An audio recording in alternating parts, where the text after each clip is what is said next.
strengthened in the past 20 minutes or so. Again, we saw that cell that worked its way through Red Oak had a warning on it as well. That has weakened some, though it looks like we do have another warning a little bit to the north here. So let me hop a little bit back further to the north just to keep an eye on that. So a couple storms is what we're looking at. You can see that polygon continuing to the northeast there.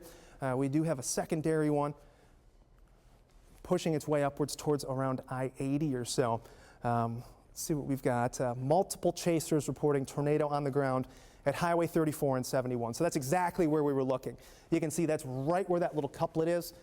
So that couplet maintaining its intensity as it works its way in up over Highway 34 and Highway 71.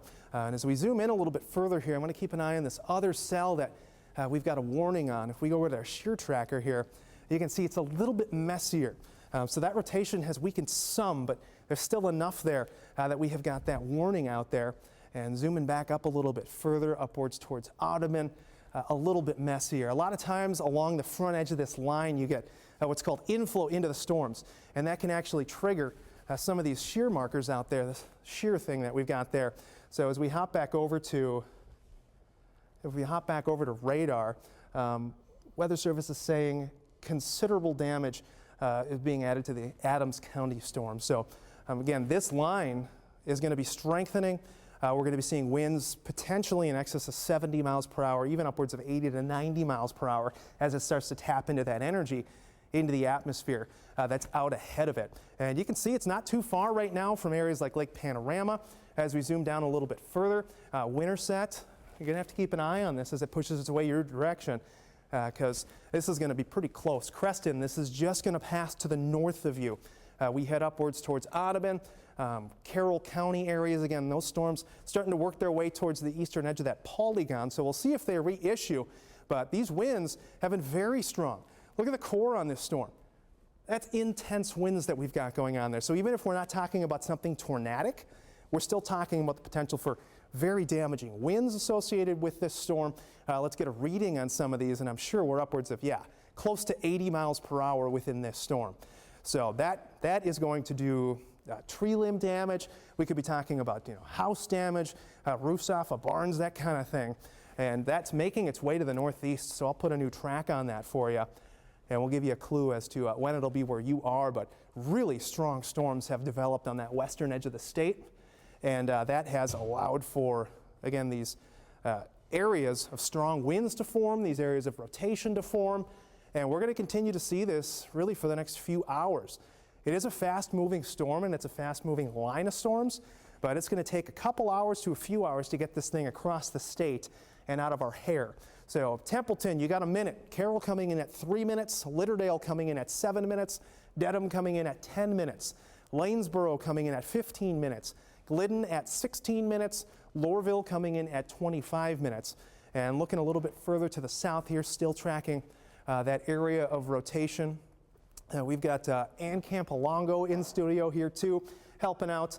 I know, Ann, you've been watching the same storms that we have. I mean, there's just a really, really incredible atmosphere that these storms are working their way into. Right, and we don't want to forget about the tornado warning that Jason was just telling you about, but we'll head just a little bit further north because we've got a line of storms that's pushing across western Iowa, lots of places, lots of towns, lots of communities in this line, and so we want to make sure we give attention to it all. So we've got one severe thunderstorm warning. This is up towards Carroll, and we've been watching these storms come out of Nebraska into western Iowa. There is a ton of lightning with this. I'll put on, just give you an idea here.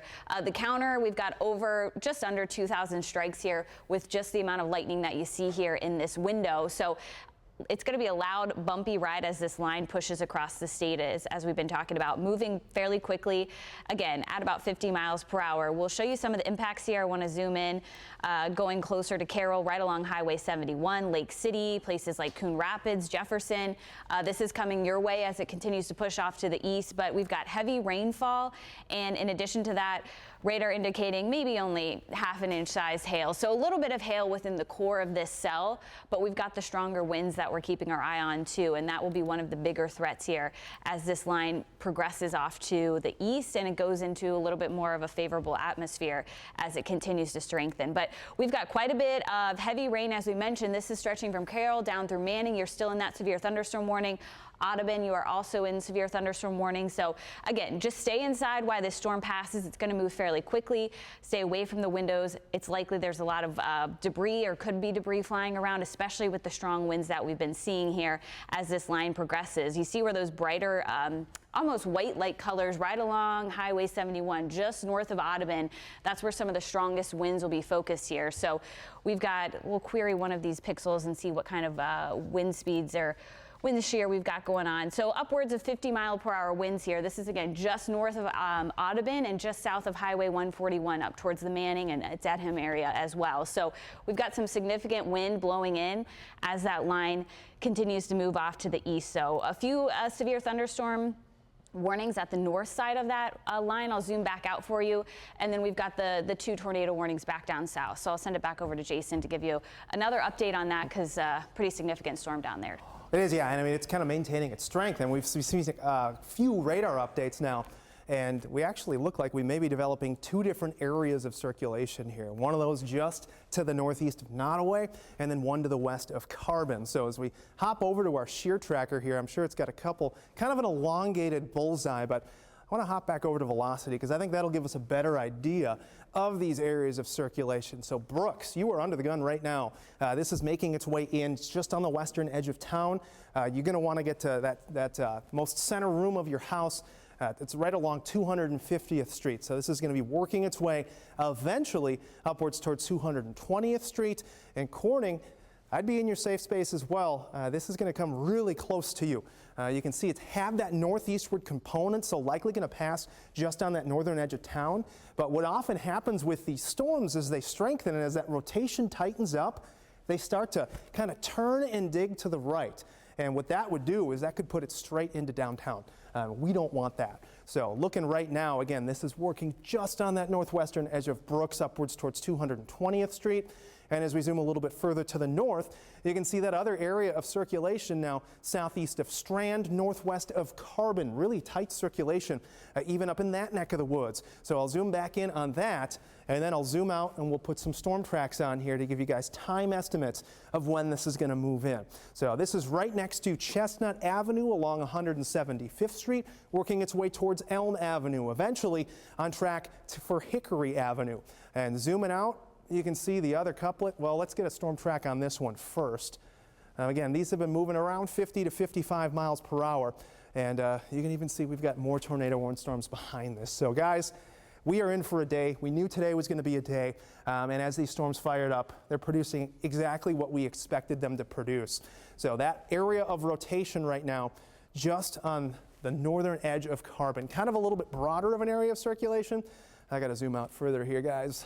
Let's zoom out a bit, and then I'll give you a clearer indication of where this is going to be headed. But moving northeast at around 55 miles per hour. And you know what? Just didn't zoom out far enough, did I? So again, on track eventually for Greenfield if it holds together, but all signs point to this maintaining its strength. You know, it's gone through quite a few radar scans.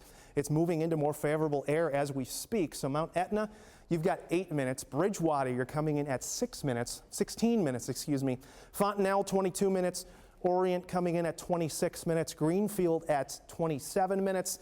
We've got Macksburg at 38 minutes and Menlo at 41 minutes. And let's look at this other couplet that we've got just to the south of there. This is just not a good situation. 2 potentially tornadic storms right on top of each other. So let's get the one for Corning here. We'll go to the northeast at around 55 miles per hour as well. Corning, you have 4 minutes. Get to shelter right now. Make sure it's a sturdy building. Make sure you're in the most interior room of that building. Lake Icaria, you got 6 minutes. Prescott, 11 minutes. Orient coming in at 28 minutes. Greenfield, 32 minutes.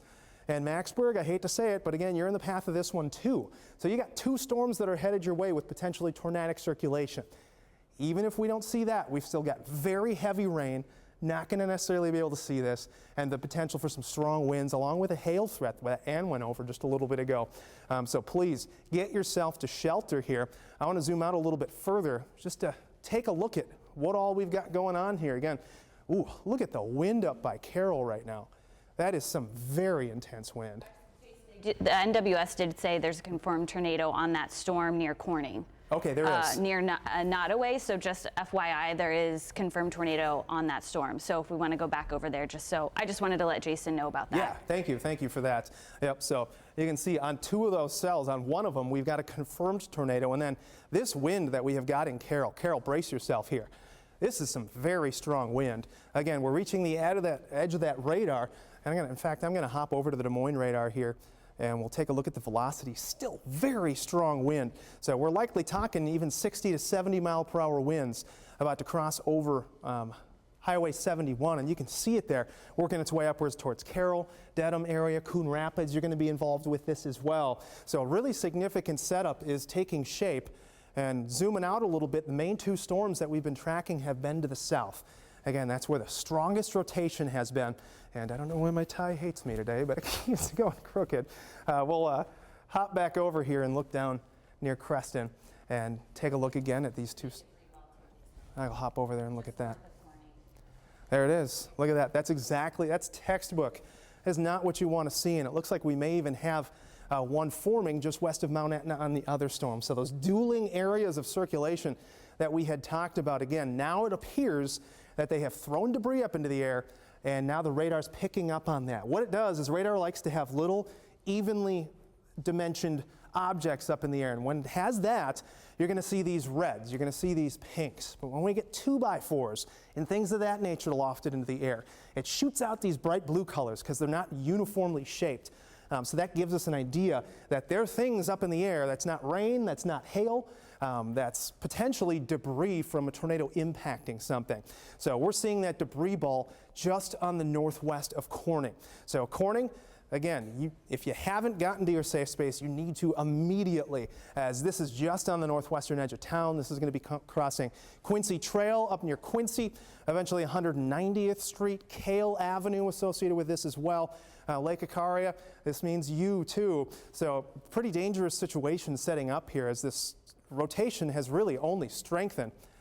And so we have a shot of a likely tornado in Adams County. Who do we?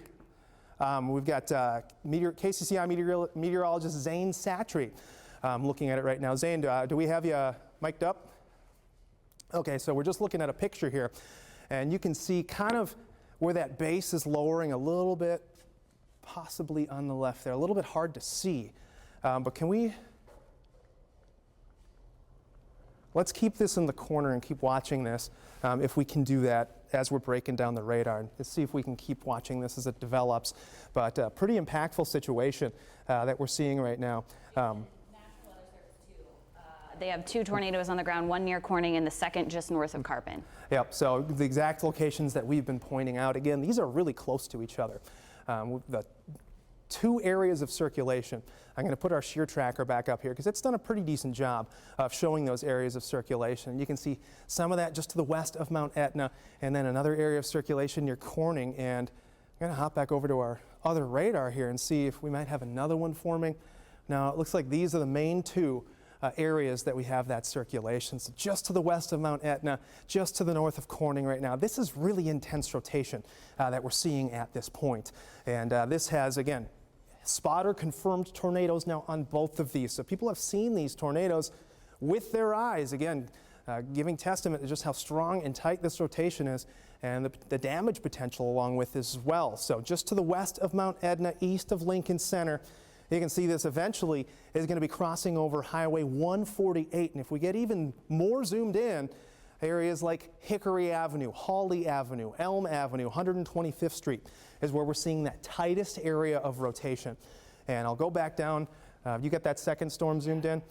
Yeah, let's. Tornado warning. This is in Audubon County. Tornado warning for southern portions of Audubon County, just south of Exira, and then it does continue into Guthrie County. If you guys, thank you, can take my camera shot here quickly.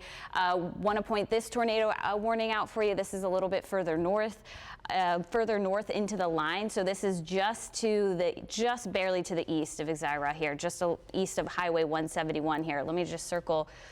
This area is where, if we do have a tornado on the ground, this is where it likely would be.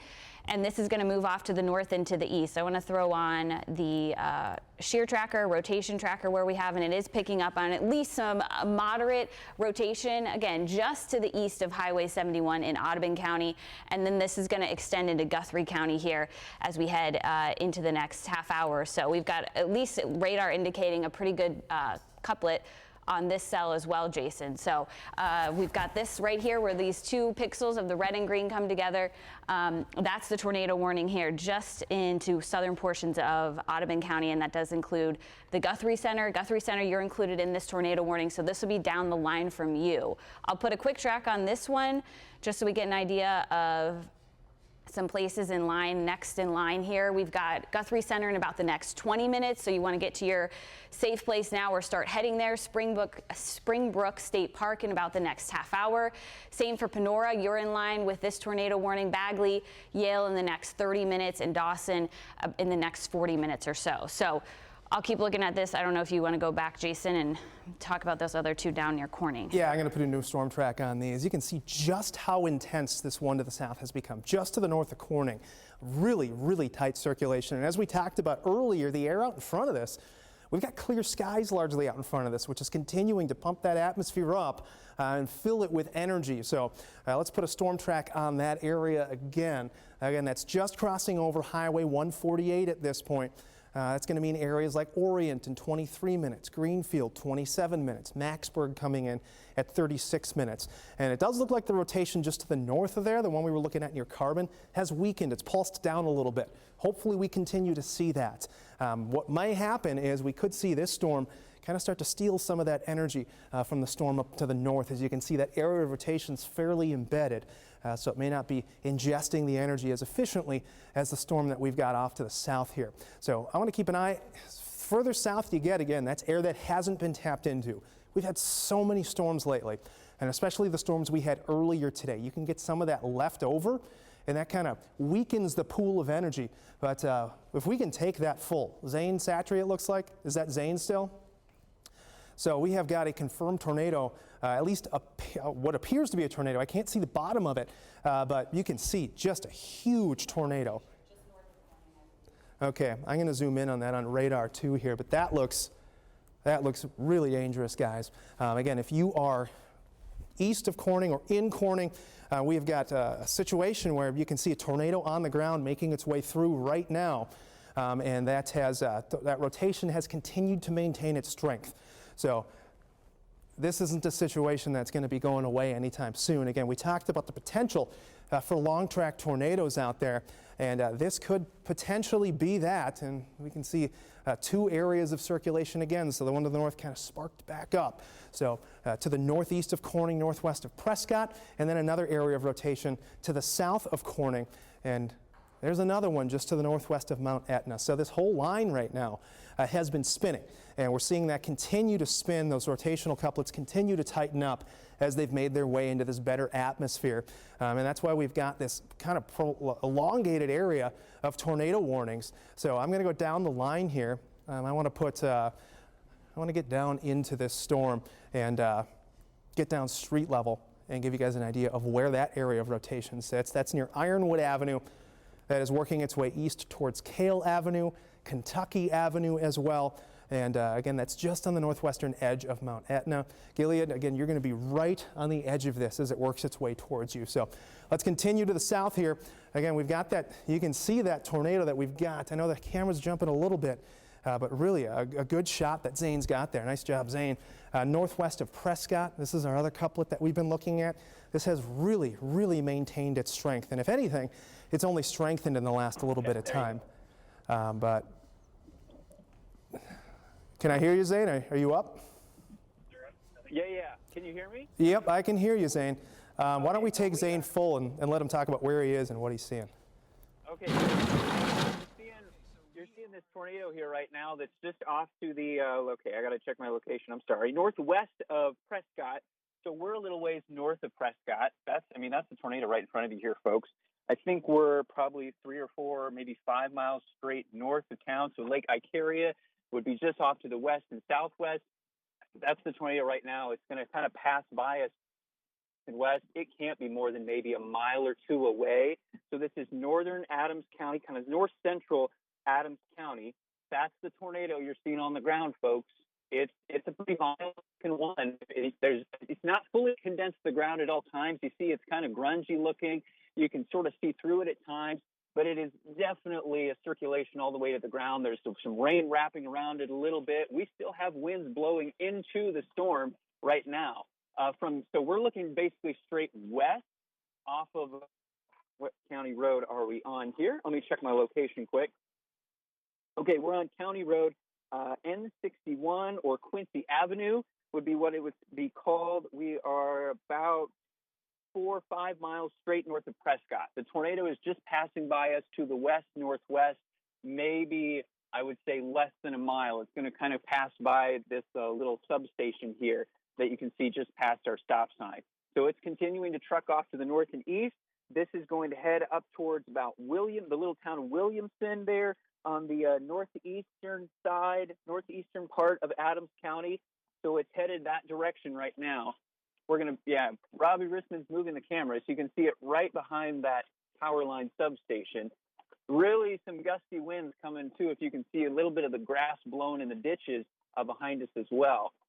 That's your tornado. It's definitely on the ground, and it's continuing off to the north and east. We're probably going to have to reposition here now, so you're probably going to lose our shot here shortly. Because we want to keep up with this tornado as it continues off to the north and east. Again, north central, northeastern Adams County, basically a few miles north of Prescott is where this tornado is right now. Starting to move through some rain, though, so we're starting to lose visibility here just a little bit. We'll send it back to you guys. We'll try to keep an eye on this thing. Okay, stay safe out there, Robbie and Zane. Really, really tight circulation on that one. And then we've got meteorologist Trey Fulbright with eyes on a stovepipe tornado as well. And again, that's headed towards Orient. We've got quite a few different storms that are headed that way. So let's head out to Trey and see what he's seeing right now, where he's at, and where this is headed. You can see again, just a clear shot of a tornado down to the ground there. Do we have Trey on mic? Trey, can you tell us where you're at right now and what you're seeing? Jason, can you hear me? Yep, I can hear you. Jason, we are on the bend. We are on the bend of Highway 25 right now, south of Greenfield, where Highway 25 curves east toward Orient. This is a violent tornado. It is a stovepipe. It has violent motion up around the basis of it, and it is moving northeast. It's going to pass just to our west, and hopefully it stays to our west. But this is going to be moving up toward areas near Greenfield. People in Greenfield need to take this seriously. Tornado on the ground. It is moving right across our area right now, just to our west. I would estimate this is about 10 miles due to our southwest from our position. So we're 10 miles from it, looking back to the west, and you can clearly see the upward motion around this tornado, and it is just remaining in progress right now. We'll send it back to you. Okay, thanks, Trey. Stay safe out there. So again, we've got 2 confirmed tornadoes, and we zoom out a little bit here. That main area of circulation has really taken over. We had some circulation to the north of there. It appears that has weakened, but we're going to have to keep an eye on this area east of Corning too, because it does look like that may be strengthening a little bit. And I wouldn't doubt, with it being on the southern edge of the line and being able to tap into all that energy, that we do see that strengthen as well. So let's get another track on this storm. Again, dangerous storms have fired up here. We had the line make its way into that western edge of the state at around 2 p.m. And as soon as it started rolling in, we were seeing winds of around 70 to 80 miles per hour with some of those embedded areas of rotation. So Orient, you've got around 10 minutes. Maxburg, 24 minutes. Dexter, 37 minutes. Winterset, I hate to say it, 37 minutes as well. Earlham coming in at 39 minutes. So that kind of secondary area of rotation that we've been watching just north of there, there's still some weaker rotation there at least. But not as strong as it once was, and I wouldn't doubt that we start to see this stealing the energy from that. But that's right to the southwest of Greenfield, and I want to zoom in on the one that we've got southwest of Orient right now to go street level with you guys and show you where it's headed. But really just a tight area, very strong winds with this. Again, a lot of these do have rain out in front of them, so we've got our chasers on these. Those are professional chasers. They know what they're doing. They're trained to do this. They've done this dozens of times before. Don't try and go out and do this yourself. You could be putting yourself in a pretty dangerous situation. But there's the tornado, and you can see kind of by those power lines there, kind of perimetered by those. But 120th Street's where we're seeing 110th Street, Sycamore Avenue, that area of rotation down towards Quincy Avenue as well. And I'm going to hop out statewide here because I know we've been focusing on these storms, but really we have got a line of tornado warned storms out there right now. And it looks like you've got a new one over there, Ann? Yeah, we've got a destructive severe thunderstorm warning now. So this is moving out of Carroll County into Jefferson here, right along Highway 30. This is a severe thunderstorm warning, but we've got winds upwards of 80 miles per hour here with this storm. So that's why it has that destructive tag. So that's one of the higher tags that the National Weather Service puts on severe thunderstorm warning. So I want to go back to velocity here. This the area where we've got at least some of the strongest winds, likely radar indicated, upwards of 50 miles per hour, but there are some stronger gusts. We've also got stronger gusts within this cell as well that the National Weather Service has given us the go on, 80 mile per hour winds. So we've got strong winds pushing out of Carroll County as you head into Greene County here. And if I go back just to radar, let me zoom out just a bit because we've also got another tornado warning moving into Guthrie County. I want to mention that quickly in a moment as well. But Carroll, Jefferson, again, right along Highway 30, that's where those strongest winds are. And then we'll put another track on this tornado warning because I know we've been focusing down towards Corning. But I did want to give the folks up towards Guthrie County just kind of a heads up. We had some stronger rotation. I'll put the rotation tracker on here. This was showing red, which indicates more tightening of the couplet, if you will, if there were a tornado on the ground. That has weakened in the last couple of scans as well. And I think we'll take Zane's shot of a wind turbine, and then we'll come back to me if we can. I think he's just setting up his camera. And Jackie, if you could just repeat to me what you just said, or Zane, go ahead. Yeah. Can you hear me, guys? Yeah, we got you. Okay. Sorry, I'm hearing myself too. So we just showed you that tornado down in Adams County, northeast of Corning, north of Prescott, a few minutes ago, and now we just headed back up this blacktop here north of Prescott to the south of the little town of Williamson, and you're seeing multiple of these big wind turbine towers that have been destroyed by this tornado. We counted at least 3, I think, if Robbie's right. Your shot you're seeing right off to the distance, there's a big fire where this tower got knocked over. These are big, tall ones. I think they're, like 250 feet tall? Well, that tornado took them out, at least 3 of them. There's no blades. The blades are all on the ground. The towers themselves have been snapped in pieces too. So this tornado has clearly been doing damage as it's gone off to the north and east here through Adams County. So we'll send things back to you guys. We'll try to catch back up to it because I know it's still going northeast. We'll take a look at that storm again right now. Again, that has maintained its strength out there. You can see the clouds eventually on the back edge of this. There's quite a bit of clearing. Once you get past these storms, there's really nothing else behind this. So the threat is gone, but for the time being, that threat is still very real. You can see that area of rotation right there. I'm going to hop back over to debris because it's clearly been hitting things. And look at this debris ball that we have right here. Just to the north of Gilead, Nevinville, to the northwest of that. This is working its way northeastward. I'll zoom in street level with you here. You can see Indian Avenue, 310th Street, 320th Street, downwards towards 330th Street. So again, a situation we just do not like to see as meteorologists. A line of tornado warned storms I'm going to hop back statewide here, and you can see what we're working with. Destructive severe thunderstorm warning up near Carroll. Just south of there, tornado warning. We've got a few tornado warnings just to the north of Creston. And again, this line is making its way in towards the metro, so it's not inconceivable to think that we could maintain this strength as we work, especially into those western portions of the metro. A lot of what we've been seeing through central and southern portions of the state has been clear skies, and if not clear skies, at least partly cloudy, and that has really helped to maintain the strength and the juiciness of that atmosphere. So southwest of Greenfield right now, you are under the gun. You can see that area of debris that is working its way to the northeast that is likely associated with that damaging tornado that Zane had on camera. And again, you saw those wind turbines. Think of the strength it would take to topple one of those. Those try to capture wind. They don't try to fight it. And in this case, that's what happened. So that's the area of rotation that we're watching. And I'm going to zoom back out. Again, that warning goes until 4 p.m., but I would imagine with how strong this is and the atmosphere that it's moving into, we're not going to be seeing this die out anytime soon. So moving to the northeast around 50 miles per hour. Greenfield, you have 8 minutes. Dexter, 31 minutes. Diamond Head Lake, 32 minutes. Winterset, 33 minutes. Earlham coming in at 34, Redfield 37, and DeSoto 41 minutes. And we'll continue to look at some of the other areas of circulation that we have here. You can see west of Creston, there's at least some potential. I want to hop back over to radar here, and you can see really just a tight core associated with these storms. Likely have some pretty decent hail associated with them too. You can see the tornado warned storm that we have, that we've seen the tornado on the ground, has a very strong core, likely 1.5 inches hail associated with that. So not only are you dealing with a tornadic storm, you've got ice falling from the sky on top of you too. Areas to the south, again, the rotation doesn't look quite as good. It's become a little bit more muddy, but we still have very strong rotation that's working its way west of Orient, and then some minor rotation to the northeast of Prescott. But you can see just how stacked these tornado warnings are on top of each other. There's a lot of rotating parts of this line.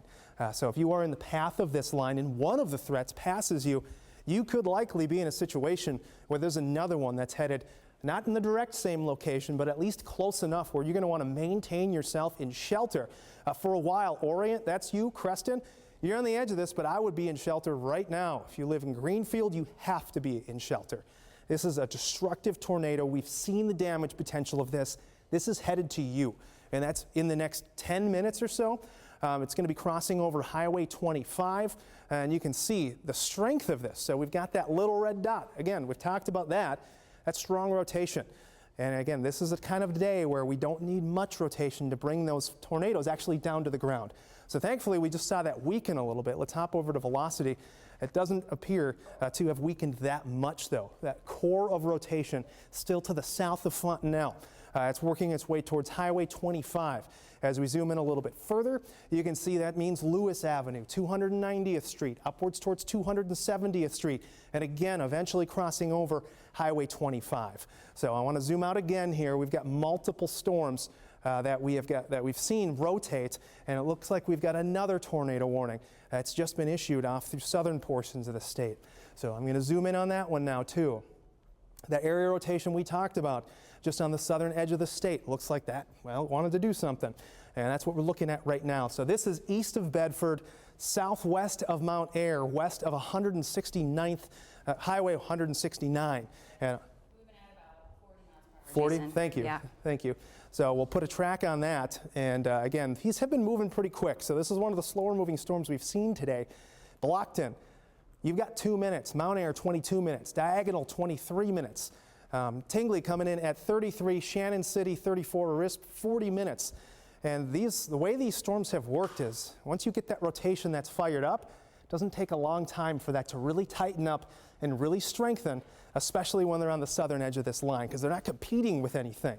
And as we hop over to our velocity, again, this is a little bit further away. In fact, I'm going to hop over to a secondary radar here, see if we get a clear picture of it. still seeing that area of rotation that we've got working its way through there. So, and it looks like you're tracking that destructive severe thunderstorm warning up off to the north. And I did want to mention that the National Weather Service did expand this destructive severe thunderstorm warning. So let me zoom out. I'll put it back on radar. You see these blinking kind of tan colored boxes. That's the destructive severe thunderstorm warning that we're watching. So it encompasses Carroll, Jefferson, right along Highway 30 in Greene County, and then it does include Fort Dodge up towards Highway 169, and also includes portions of Highway 20 there as you head into Webster County and portions of Hamilton County as well. So we've got just some really strong winds. We've also have hail upwards about 1 inch in diameter, so that's about quarter-sized hail with these severe thunderstorms that are rolling through Jefferson right now, right along Highway 30. I want to zoom in though, and I was trying to get a better grip on where some of these stronger winds are, and they're probably just south of Farmhamville. Just south of Highway 175 here, going towards the Gowrie area and northwest of Sheridan. So where we have these like almost looking like white colors, blue in appearance here, that's where you have some of that those stronger wind gusts. And the National Weather Service did have gusts upwards of 80 miles per hour right in line with this storm. So you kind of see where it bows out just a little bit. That's where those strongest winds are going to be focused, and that's where you have that destructive wind potential with these severe thunderstorms. So I want to throw it back to rotation just a little bit, because we have had some rotation showing up within these severe thunderstorms. So it is possible, and I believe the National Weather Service also mentioned this, there could be a little bit of rotation within these severe thunderstorms. So right near Gowrie here, definitely want to be in your safe place, at least while this storm comes through, right along Highway 175 here, and moving towards the Dayton area. So this is moving off, I believe, at about 40 to 45 miles per hour. So moving pretty quickly here. This is the north side of the line. I do want to go back down, and I think they did. Okay, so they did cancel the tornado warning that was in Audubon and Guthrie County. I just wanted to touch base on that. But it looks like that tornado warning has been expired by the National Weather Service. But we've got another area of rotation here just south of Scranton, and again south and west of Jefferson here, picking up on just a little bit of rotation with some of the red showing up again. So there is the potential that maybe we've got some sort of a couplet trying to develop here just to the south and west of Jefferson. So I will keep my eye on that. So far, the radar has kind of looked fairly messy up here, at least as far as tornado structure goes or severe thunderstorm structure goes. It's hard to pick out where any rotation would be in this big blob of red and purple, but when we throw on the velocity, it gives us a better idea of the winds inside the storm. So I'll keep my eye on this, Jason. I need to double check the how fast this is moving, and then I can put a track on it too. Okay, that sounds good. You can see the storm down near Greenfield again has a new warning on it. Greenfield, this is right on top of you right now. We have got this storm that has been persistent. It's working its way upwards over Highway 25 right now. This is right downtown Greenfield. Please get to the basement, get to your safe space. Again, this is a tornado that we have seen with our eyes. So we had chasers on this one, and that's continuing right through the downtown area of Greenfield. So look at the winds associated with this. Very, very tight couplet that's been working its way on through. And as we zoom in a little bit further to go street level with you, you can see again, Highway 25. We've got 250th Street, 260th Street, 270th Street.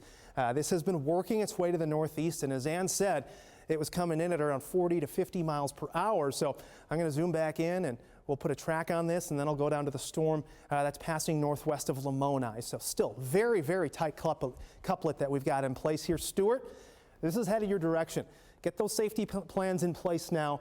Make sure you get to that basement. Hopefully you got a TV in your basement. If you want to load us on our app, do that. That way you can carry us anywhere, as these storms again have really maintained their strength and doesn't appear to be going anywhere anytime soon. So I'm going to zoom back out here just a little bit so we can get the full speed of this incorporated with this storm track. But Adele, this is going to be right on the edge of town for you too if this can hold together. And again, it does appear that could be the case. So we have got Stuart. You've got 18 minutes. Dexter, you're coming in at 23 minutes. Diamond Head Lake, 23 minutes. Earlham, you're coming in at 25 minutes. Redfield, 28 minutes. Linden, 30 minutes. Adel coming in at 38 minutes as well. And again, that's just one of the areas of rotation we're dealing with. We go a little bit further to the south, and you can see got an area rotation down near Highway 169 southwest of Mount Ayr. So we're continuing to see even storms fire up in Missouri and start to work their way into the state as well. So I'm going to hop over to Shear Tracker since this rotation is just slightly messier, but you can see it's definitely there, and it has become a little bit more broad in that area, but I'm still going to throw a track on here for you and give you guys an idea of where it's headed and when it'll be there. We're talking diagonal 14 minutes. Tingley, you got 23 minutes. Shannon City, 23 minutes. Afton, you got 35 minutes. Thayer coming in at 40 minutes. So I'm going to go full state here. Keep an eye on the other things that we have got going on. Ann's been keeping a track on those destructive warnings that we've got up to the north, and it looks like we've got a new tornado warning that's been issued now for Adair, Adams, Dallas, Madison, Ringgold, and Union counties. So let's hop back down here again and take a look. Again, this whole line has been spinning and churning as it's made its way to the east. Just a mess of warnings as we've had so many different areas of rotation embedded within this line. We've talked about the one near Greenfield. Again, that's been the tightest rotation that we have seen right now. But that area, again, right on the edge of that polygon, and that's going to mean this may take a little bit more easterly of a track. And usually when you start to see that rotation tighten up, it does that. It has a way of digging its way to the east a little bit further. So Greenfield, again, this is pretty much on top of you at the moment. We do have more strong winds south of there, but not as well-defined areas of circulation. Let's hop back over to a different radar here that may give us a clearer picture. You can see that area of rotation near Greenfield is very strong. Going to debris tracker, still have a debris ball on this working its way through Greenfield. So this is still hitting things. This gives me a clear indication that we still have a tornado on the ground, and it's damaging things and it's throwing things up into the air, and we can see that with radar. That is right on top of Greenfield right now. Greenfield, I hope you're in your basement. If you don't have a basement, make sure that's the most interior room of your house. This is a really dangerous situation.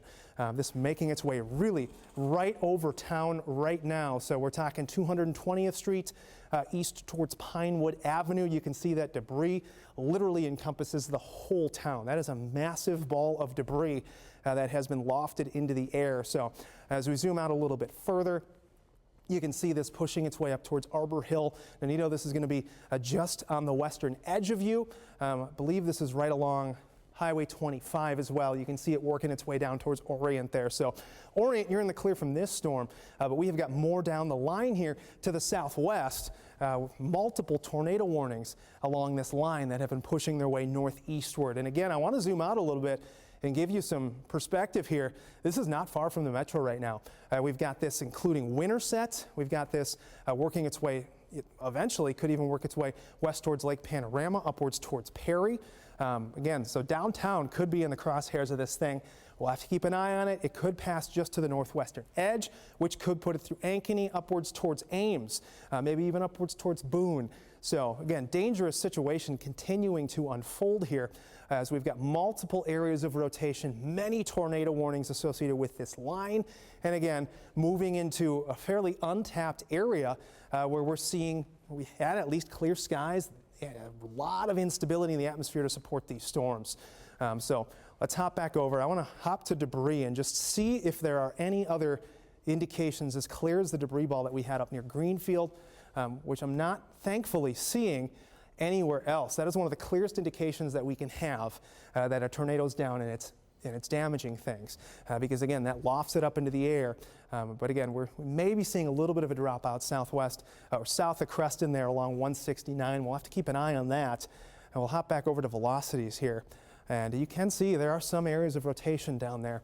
So again, something else that we're going to have to keep an eye on. But as we've stepped through the day here, again, that line made its way in, and we have got multiple supercells embedded within this line. That line moving around 50 miles per hour. So it's going to move through pretty quick. It's not going to be one of those situations where you're going to be sitting there under a storm for a long time. But the power that these pack, again, they don't need to sit over anywhere for really any amount of time, as they've got damaging tornadoes on them and even damaging winds. So I'm going to hop back over to our velocities here. We'll keep an eye on the rotation that we have got. Again, you can see that one that worked its way through Greenfield. And I'm not sure what you're looking at over there. I'm going to kind of reorient myself here, but that's fine. You can send it over to me. I was just keeping an eye down towards southern Iowa, where Jason was just talking about, because the National Weather Service did say there was a confirmed tornado just south of Creston, and I believe that was right over the Kent area. That's where we had some stronger indications of rotation. Here's Creston, then we've got Kent here. Just along Highway 25 or just to the east of it. There was a little bit of red showing up here in this particular area, so that gave me kind of an indication that I wanted to focus there. But within the last couple of scans, it looks to have weakened just a touch here. But there is rotation basically right over Kent, and you're in that tornado warning. So if you're in Kent, you should already be in your safe spot, lowest level of your home, in most interior room of the lowest level if you can. But Creston also under the gun here with the tornado warning, and we've got, again, several areas of rotation within this line, as we've been kind of pointing out. So there's a lot of areas where there could be spinning within the storm and potentially a tornado on the ground as well. So again, Kent, be in your safe spot, and then again up the stream or up down the line here from this storm. As it heads towards Creston, this is going to move off to the north and to the east here. And again, these storms have been running anywhere from 40 to even 65 miles per hour as far as their speed goes. So they are moving fairly quickly. They're going to come in and come out rather quickly as it continues to push off to the east. A ton of lightning on this line as well. And we've also got torrential downpours here with all of these storms. So the most active area of this line right now, where you see all the red boxes, those are all the tornado warnings that we have going. Again, this is approaching I-35. Also approaching the metro area, and then we have the destructive thunderstorms ongoing up towards Carroll, Fort Dodge area as you head into portions of Hamilton County, Webster County as well. So this is the area where it's just a severe thunderstorm warning. If you're in Fort Dodge, Carroll, anywhere in between there, we've got winds or gusts as high as 80 miles per hour with these storms here, and also some hail up to about quarter size in diameter. So those are going to be the threats that are ongoing up there. There's been a little bit of rotation, or at least indication of rotation near Fort Dodge, near Jefferson. So we're keeping our eye here as well. But the main threats with those tornado warnings are further south. We'll go back down there, and we'll do another quick track for you here. This is really just lining up right over Creston as you head further south, right along Highway 169. So again, these are all moving anywhere from 40 to 60 miles per hour here, with those strongest winds coming in the blues and the very bright whites that you see showing up here on the velocity. I'll go over to impacts here fairly quickly just to get an idea of, we've got some hail reports as well. In the black, I believe here will show you, at least radar indicated, that little circle of black just south of Creston, upwards of maybe 2-inch in diameter hail here. This is just south of Creston. Afton, you're not included in that warning, but you're right there at the apex of these tornado warnings as they intersect. So I would just be in your safe spot as well as this line continues to progress off to the east here. And we've got, again, several spots where it's showing up in rotation, or at least radar's trying to indicate of some sort of rotation here, and that's some moderate rotation stretching from, say, Creston down through Mount Ayr. So anyone right along Highway 69 here between Creston and Mount Ayr, just be in your safe spot as this line continues to move off to the east here. Jason. Yeah, and you can really see on velocities, it's almost like just an eddy of rotation. You've got some northeast of Creston, west of Afton, northwest of Shannon City. So this whole area we're going to have to keep an eye on. Appears the strongest little area of rotation right now is northeast of Creston, at least on that portion of the line. But you look up near Greenfield, and this storm really may be the storm of the day. At least so far, the winds that are associated with this are intense. And we still have a couplet on this, but I want to sample some of these winds because sometimes this software, I tell you. But some of these winds have been just incredibly strong. You can see the bright whites and the bright pinks here. That's 82 mile per hour radar indicated winds, and we're starting to get close enough to the radar where we may actually be sampling the winds as they are on the ground. We need it to be a little bit closer to necessarily get to that, but it's still intense rotation, and you can see kind of a broad area of that to the northeast of Greenfield. So that has made its way over Highway 92. This is continuing to the northeast. Linden, this is going to be just south of you. Again, we have got many areas of rotation that we're tracking. This appears to be the strongest at this point. So it's kind of riding the line of both of these tornado warnings, and I'm going to put a new track on it for you here. Winterset, it appears that area of rotation is going to stay to your west. So good news there, but this momentarily is going to be crossing over Interstate 80. Again, I hope we don't have any cars going along there, though I'm sure we do. Lot of rotation, has not weakened. We go to the northeast here at around 50 miles per hour. Dexter, you're coming in at 8 minutes. Diamond Head Lake, 10 minutes. Redfield, 15 minutes. Adel, 24 minutes. Dallas Center, 31 minutes. Minburn, 33 minutes. Perry at 37 minutes. We've got meteorologist Trey Fulbright up here too. Trey, you've got some rotation that you've been seeing on your video there. Where are you? What are you seeing? Jason, we are headed east out of Macksburg back toward 169, and we had a funnel cloud back to our west, back to the west of our location. You're looking at the Storm Chaser rooftop camera back to the west, and it's a low contrast, but there is a funnel cloud, and we've got rain curtains kind of wrapping around. So a circulation starting to organize very near Macksburg. People in Macksburg should take their tornado precautions immediately. Thank you, Trey. Thank you. Back to you. So still tracking that rotation east of Creston as well, and you can see that's picked up speed a little bit. That's just to the northwest of Aspen. We've talked about that kind of elongated area of rotation, and that's continuing. So we haven't really seen that weaken at all. In fact, some of those areas appear to have strengthened a little bit, and that little dot right there is where the strongest area of rotation is. And you can see that's even pulsed up a little bit. So I'll zoom in here, and we'll go down to street level. Again, this is likely what Trey has been watching. He said he was west of 160 or on 169 near Macksburg, and that area continues to rotate. Pretty tight little strong area of rotation that's working its way up towards Macksburg. So Macksburg, again, as Trey said, take those safety precautions, get to the basement, get to the most interior room of your home. You have got a rotating storm that has produced funnels working its way your direction. I'm going to go a little bit tighter in. We're going to go street level on this one, and then I'll get out and we'll do a storm track for you. But 110th Street is where this is the strongest rotation right now, upwards towards 330th Street. And as we zoom out a little bit further, Lark Avenue is just to the west of that area of rotation. This is working its way up towards 315th Street, 310th Street. So I'm going to zoom back out. Bear with me as I jostle the camera here a little bit. But again, dangerous situation. Look at the couplet northeast of Greenfield now. Wow, that is just very strong. So I'll put a track on that one next. But man, this has turned into the day that we really thought it would be.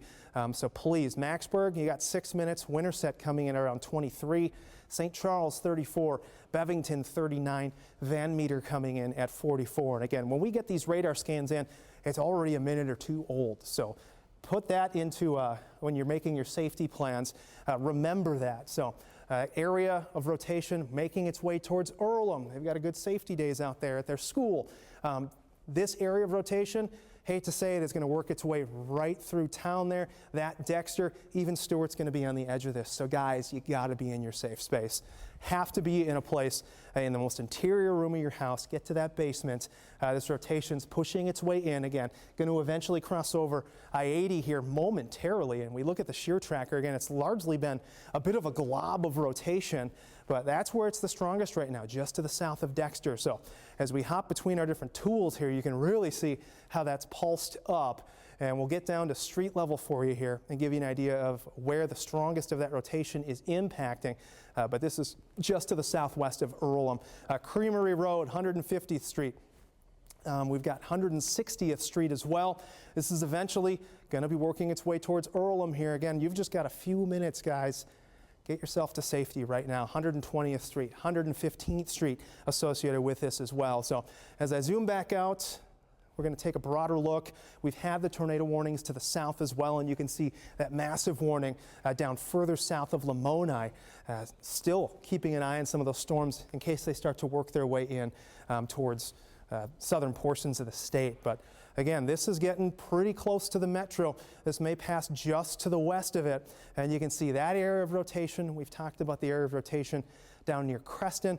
The one northwest of Lamoni along 169 is a little bit weaker, but as we hop over to our shear tool here, you can see it's still there. So I'm going to put a track on that as well. This whole line is just ingesting that moist air providing energy for the storms and keeping them strong, and the rotational aspect has been there on nearly all of them. That's why we've got this line.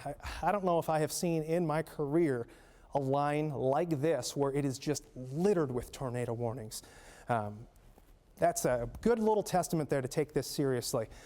Tingley coming in at 1 minute, Thayer coming in 16 minutes, Murray at 21 minutes, Osceola 19 minutes, East Peru coming in 33 minutes, Truro at 34 minutes, New Virginia coming in at 38 minutes.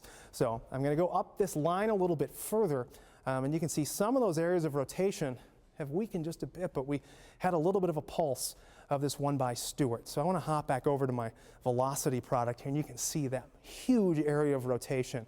This is continuing to unfold, guys.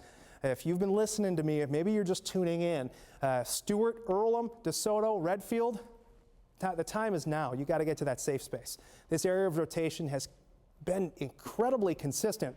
And I bet if we hop over to our debris tracker, not quite as clear, but we do have some dropouts east of Stewart.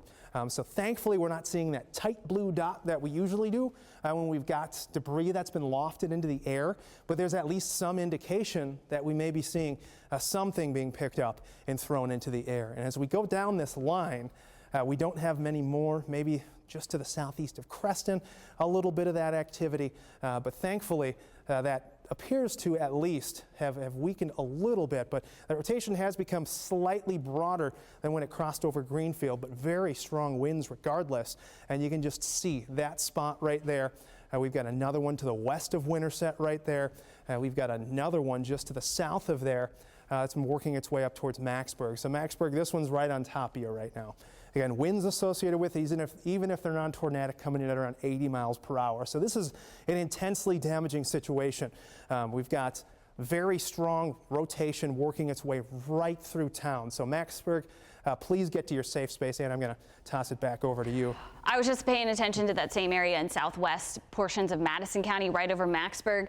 This cell, it looks like it's kind of cycling here where it's weakened just a little bit. It was a little bit stronger maybe 5-10 minutes ago, where we did query some of these pixels and we had winds coming in, at least radar indicated, upwards of 85 miles per hour. We had some of those brighter blues. So right now, coming in around 70, maybe 75 mile per hour winds here. This is, again, as Jason just mentioned, right over Macksburg, and this is moving off to the north and to the east here.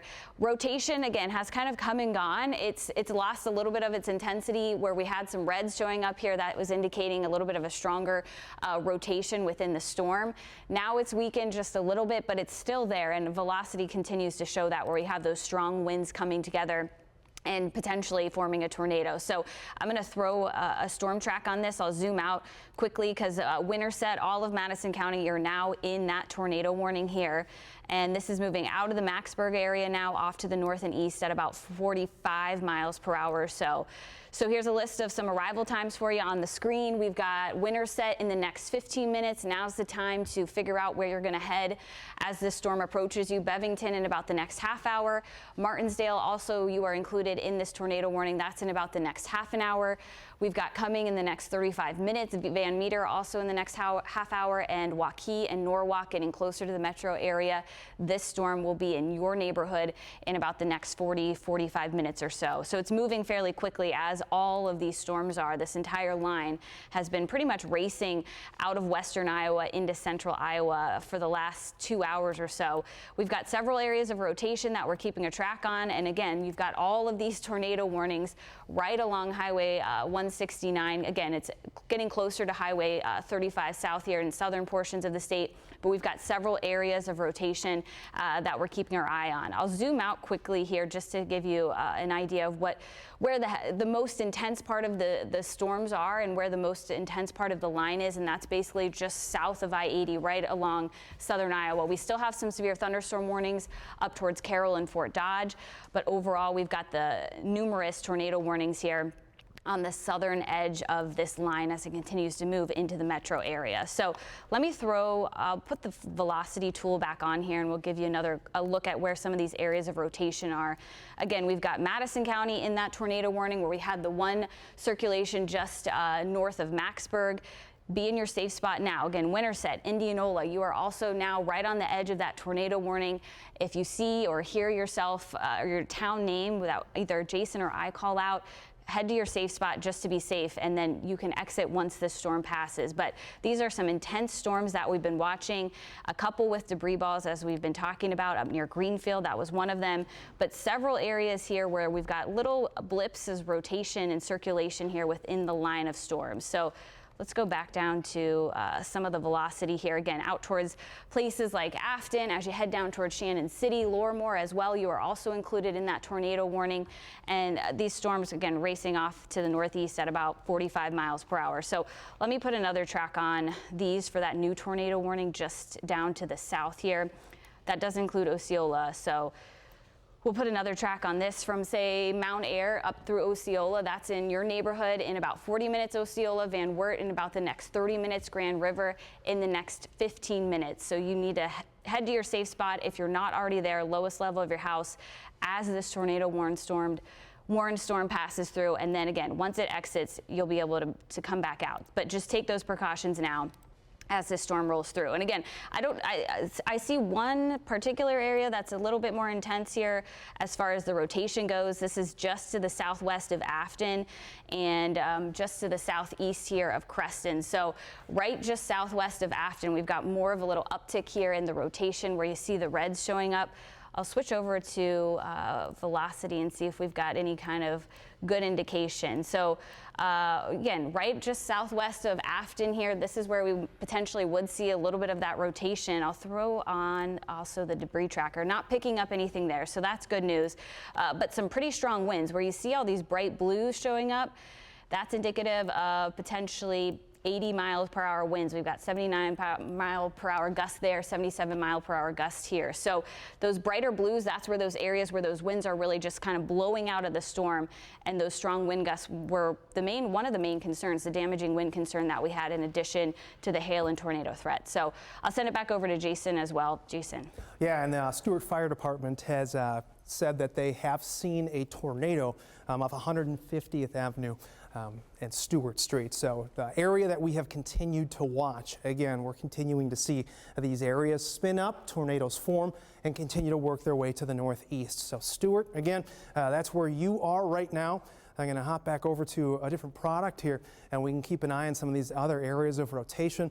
Just to the east of Dexter, it appears that we have got one as well. So these have weakened somewhat. I mean, we look at the radar now compared to where it was, and they appear a little bit better. But again, the winds associated with these have been incredibly strong anyway. We're largely talking about winds in excess of 70 miles per hour. So whether it's a tornado or not, these lines of storms are going to potentially be doing some damage as they've got the oomph to do that. And we zoom out a little bit further, and you can see, look at this line of storms that we have got with tornado warnings on them. So as we go to our shear tracker here, you can see this one to the north of Lamoni has been pushing to the northeast, and not as clear of an area of rotation as we've seen in the past with the storms to the north. But again, we're pretty far out with our radar. And as radar gets a little further out, that beam shoots a little bit higher, and it has a harder time sampling the lower levels to the surface. And that's where we rely on spotters a lot to get eyes on these types of things. So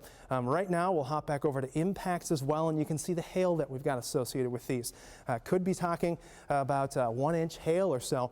And we did just get another report in of a tornado near Earlham. Again, that same area that we have been continuing to watch has continued to produce. So as we look at that area, again, right into Earlham here, I'm going to hop on our shear tracker here, and you can see where that prime area of circulation sits. That's just to the east of Dexter, just to the north of Earlham. That's crossing over I-80 as we speak. Redfield is going to be dangerously close to you. This is likely going to be on the southeastern edge of town.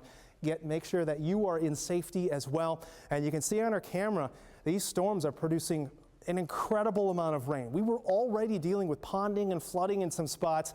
This is only going to exacerbate things, and especially as we see this push its way up into the metro, you get urban areas, you start to worry about flash flooding. That's a definite possibility as these storms make their way on in. But that main area of rotation, you can see that now, again, has moved a little bit further to the north and to the east. So north of Earlham, that warning goes until 4:15, but this really has not weakened that much. I Avenue, H Avenue, G Trail is where we're seeing that main area of rotation work its way through. 335th place, eventually Indian Trail, this up towards K Avenue. That's the main area of circulation, and this is where we're continuing to see reports of even spotters, fire department officials spotting this tornado and tracking it as it works its way through. So other areas of rotation south of Earlham still, that working its way up towards DeSoto. That's south of I-80. But again, we'll have to keep an eye on that. That's a little bit weaker and a little bit more broad. But again, as we've talked about in the past with how low the cloud bases are, it doesn't take much to get that rotation down to the ground. So even if the rotation is a little bit weaker, which is what we're seeing in this case, it still could be possible that we could get a tornado down there. So I'm going to zoom back out. Looks like we've got a new warning just to the northwest of Ames now. So I'm going to zoom in on that one. And you can see Ann's been talking about these quite a bit, multiple areas of rotation. Main one appears to be southeast of Dayton at this point. So we've got destructive winds through Dayton, through Gowrie at this point, heading their way through 169. I want to hop over to radar here, get a clear indication of what we're working with. A cluster of storms with very strong winds pushing their way in. And as we look at velocities here, you can just see all these little kind of eddies that are working their way on through. That's what we're kind of keeping an eye on here. But some of these areas of rotation, again, one of the main ones right now is southwest of Stratford. So Stratford, make sure you are in your lowest level of your house, most interior room, as this area of rotation just weakened a little bit. But again, it's not taking much today to get these to actually make their way down to the ground. This is going to be working its way further northeast. Stanhope, you better be in that safe space. It's going to be crossing over Highway 17. We zoom in a little bit further, Highway 175. So again, just a very, very strong line of storms. And all of those storms, for the most part, are spinning. Ridgeport, this is working its way through town right now. I'm going to put a track on this one as I zoom out a little bit. Boxholm, strongest is just to the east of you, but you have got some very strong and destructive storms that are right on the edge of you. Jefferson, again, you've seen that storm start to work its way through as well. You're kind of on the back edge of that now, but really heavy rain, the potential for hail associated with that, all of those storms continuing to the northeast. So as I hop back over, I want to flip between a couple tools here. Because as we've talked about with our debris tracker, sometimes that can pick up things that have been thrown into the air. Gives us a clearer indication of where some of these tornadoes are, especially in a situation where you've got messy storms like this and you've got multiple different areas of rotation. So I'm going to pick out the tightest area of rotation here, and I'm going to put a storm track on it for you. As we've seen, again, with the storms to the south, doesn't take much. So pardon me while I handle my radar here, but sometimes it can be a little jumpy on me when I don't mean it to be. So again, that area of rotation, oh boy, just to the north of Boone here. Oh, I got it. Here we go. I got to redeem myself now, you know. So we've got this, Camrar, you got 2 minutes. Blairsburg, 11 minutes. Williams, 16 minutes. Dow's coming in at 27 minutes. Iowa Falls, 33 minutes. Coulter, 36 minutes. Latimer, you got 38 minutes. So again, a lot of different areas of circulation on that line. And even if it's not circulating, we have got the wind on this. I don't mean to sound like Arby's, but you can see the strong winds that are pushing their way through right now, working their way up towards Iowa Falls. So multiple areas of rotation there, but the wind threat is real as well. So let's go back out statewide. Again, we have just got an incredible situation unfolding to the south here, making its way in towards the metro.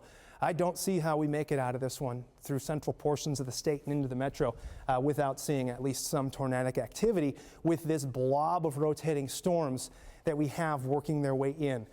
So you can see every piece of that line right now appears to be rotating. As we go to our shear tracker here, all those little bits have been rotating. So I'm going to zoom out a little bit further here, and I want to hop between a couple different tools that we have. I may actually switch to a different radar and see if it gives us a little bit clearer of an indication of some of these. Let's go back over here, KCCI, and let's see what it's showing us too. If I can actually get it to pop up, that would be a wonderful thing. So it is showing quite a bit of rotation working its way through right now. A little bit messier, but still things that we're going to have to keep an eye on in the next 20 minutes or so here. Strong winds, you can see that couplet near Murray right now. That's pushing to the northeast. As we hop over to our shear tool, you can see again that coincides with one of those spots where we're seeing that little bit of rotation. So again, a little bit messier. Some of these areas of rotation aren't quite as strong as we saw previously, but with so many of these storms rotating, it's important to keep an eye on all of them, as we have got a situation where, again, it's not going to take much effort to get these to the ground. So East Peru, you got 7 minutes. Truro, you're talking 8 minutes. St. Charles, 15 minutes. Bevington, 20 minutes. Martinsdale, you're coming in at 23 minutes. Cumming, 30 minutes. Indianola coming in at 31 minutes. And you can see what we've been working with today. Again, you can see a little, well, I can't put my hand over that screen, but you can see that little tube coming down to the ground. Again, we've had some fairly large stovepipe tornadoes, some people call elephant trunk tornadoes, but still dealing with that situation. And we work south of Creston, and we're still seeing some rotation. You can see that just to the northeast of 169 right now. So I'm going to put another storm track on that one. I'm trying to hit all of these guys, and I know that we have got a lot of different areas that are being impacted, and I'm trying to take my time to make sure that everybody knows when that area or that dangerous part of the storm is going to make its way your direction, because guys, every single one of you are important to us. That's the truth right there. Murray, you're talking 20 minutes. Osceola, 26 minutes. Woodburn coming in at 33 minutes. And we've got New Virginia at 36 minutes. Lucas coming in at 40 minutes. So again, that line continuing to work its way up to the metro. And you can see upwards towards Perry, that storm that's continuing to work its way through too. So Ann, I'm going to toss it back over to you here.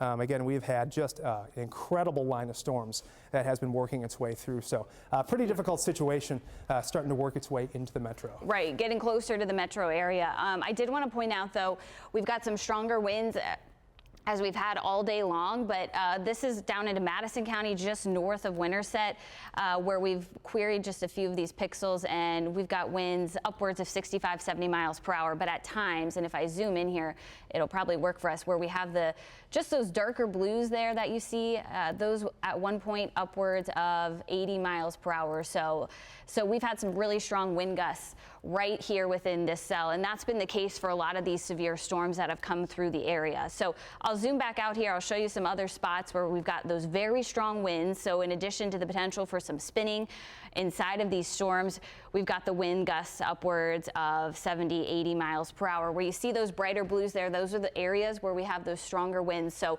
not only in Madison County, as you head into Clark County, into western portions of Clark County near Osceola, we've got some very strong winds down there. Also, you are in that tornado warning, so just stay in the lowest level of your home until the tornado warning expires, until the storm passes, and that way you're safe and you're away from the danger, because there's a potential, again, for these storms to be picking up stuff and blowing it around. Even if we don't have reports of that, doesn't mean it isn't happening right now. As we mentioned, hard to see because we have torrential downpours, lots of lightning, and lots of thunder as well within these cells. So we've got gusts potentially 70 miles per hour here just to the east of Lorimore in Clark County, north of Murray. So all of these storms have been producing, or at least most of them have been producing, similar wind gusts. We still have those same areas of rotation, basically just up and down this line.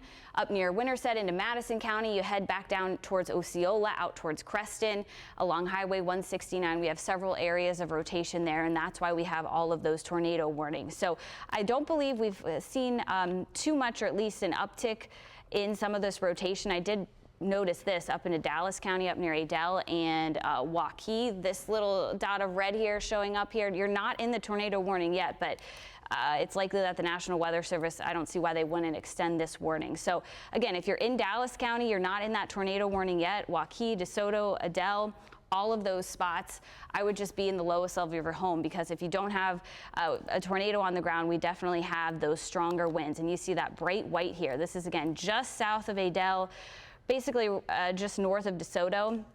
I'll query just some of these pixels. And again, we've got wind gusts upwards of 50, 60 miles per hour here, right within that cluster of almost white coloring that you see here on the wind. So we'll look at rotation one more time here. And again, that at least within the last scan, and maybe strengthened just a little bit. So There could be potential for some circulation here just outside of the warning box. So we're going to keep our eye on that.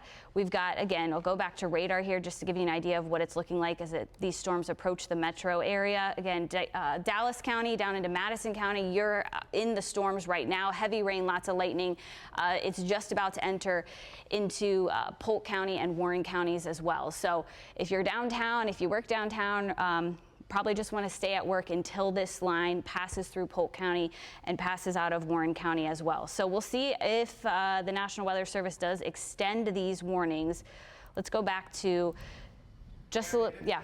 They did say that they kind of made a large severe thunderstorm warning to account for that line, because a lot of it's going to be transitioning to more of a spin-up tornado situation, which is exactly what you have been describing. There's also reports in Minburn of debris falling from the air. They're saying objects 1 foot in width that have been falling, so beware of that. If you have plans to step outside, please do not.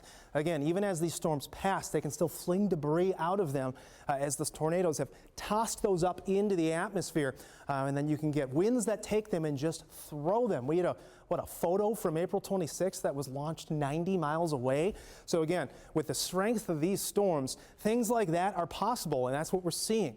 Areas like Osceola, again, you've got strong winds, and along this line, even though we have got this severe thunderstorm warning encompassing a good portion of this line, there's still a chance we see those spin-up tornadoes. And as Ann had mentioned, we've got that one area of slightly more intense rotation. We zoom in a little bit further, and you can see a lot of that activity right now pushing its way through Winterset upwards towards St. Charles. So as we look at velocities, you can see kind of some bowing out ahead of that. The winds south of St. Charles over Murray right now are really intense. We're talking winds likely upwards of 60, 70 miles per hour in spots, and I know I'm not going to be able to pick the highest pixel here, but this will give you an idea at least of what we're working with. Around 60 miles per hour is what we're seeing as these have been working their way on through. So areas like Indianola through Milo upwards towards Pleasantville. This is going to be working its way in Norwalk.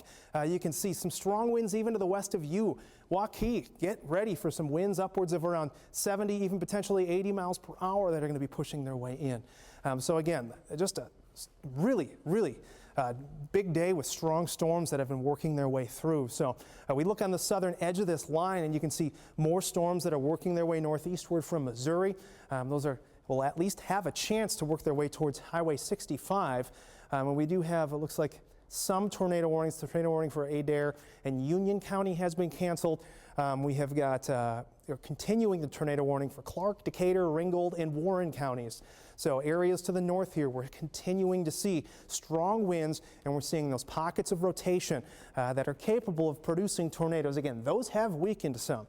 We're not seeing the robust couplets that we saw earlier, but we see something like that, and the energy in the atmosphere is still there. So we're still talking about at least some potential for spin-up tornadoes, but what this may evolve to is a line of storms with damaging winds through the eastern portion of the state. So as this crosses over 35, we're really going to have to watch for a ramp up of those winds. It's only 4:17. We have got heat of the day out there, out ahead of this line.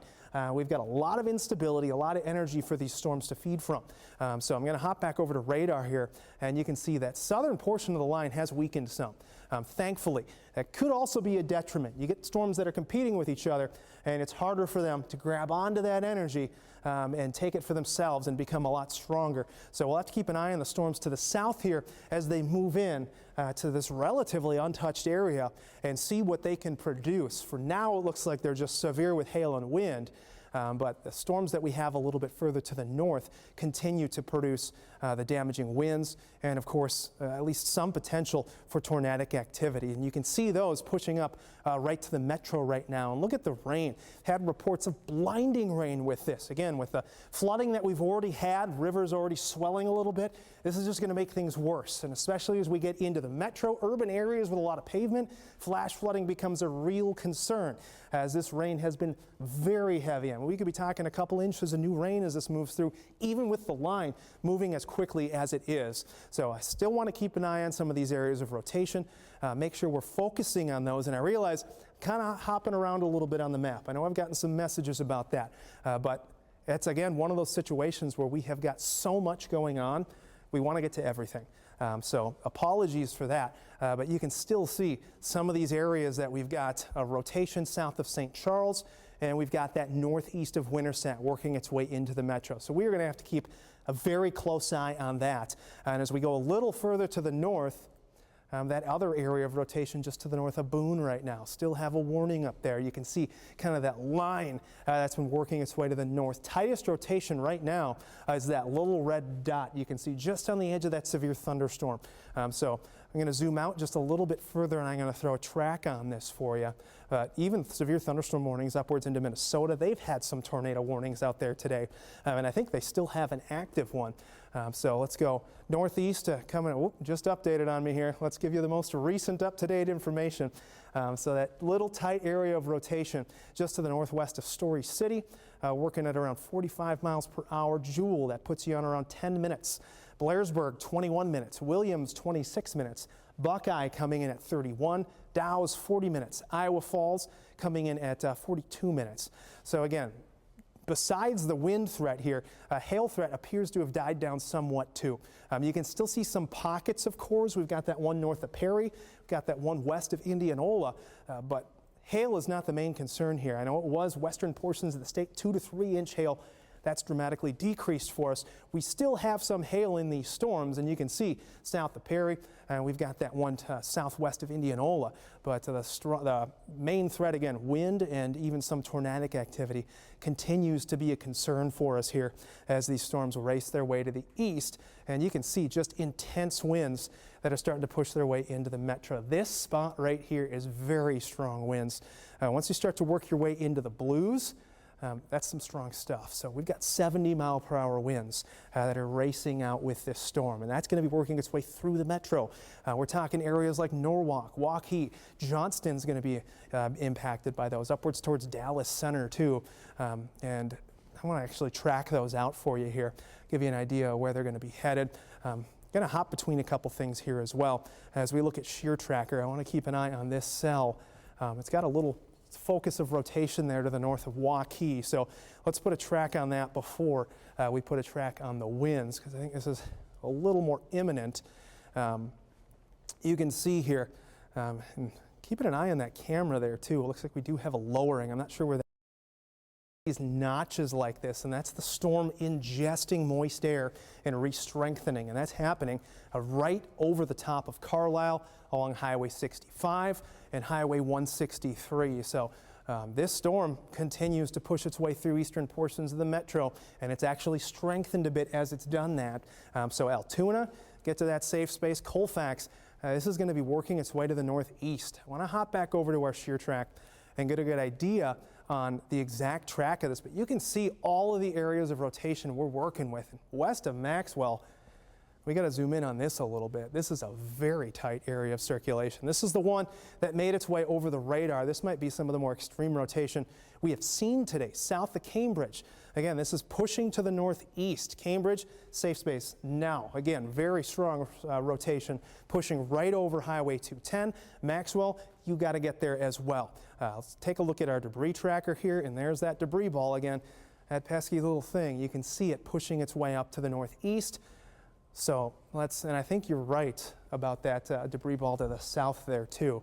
But really some solid rotation. Southeast of Huxley, they have extended that tornado warning to account for that. And let's get a new track on that. Do you know the speed on that? Yeah, they might be going considerable on that too, Jason. 70 miles per hour, wow. Speed of 70? Yes. So guys, you got to get to shelter now if you're in the path of this thing. This is going to be moving at 70 miles per hour. Imagine driving down the interstate, and that's the speed that a tornado is moving. You are not, you're not going to be able to see that at all with the speed that it's moving. I don't even know if I can get to this. There we go. So Colo, you got 13 minutes. State Center, 17 minutes. Zering, 19 minutes. St. Anthony, 20 minutes. Clemens coming in 21 minutes. Albion coming in 26 minutes. Liscombe coming in at 28 minutes.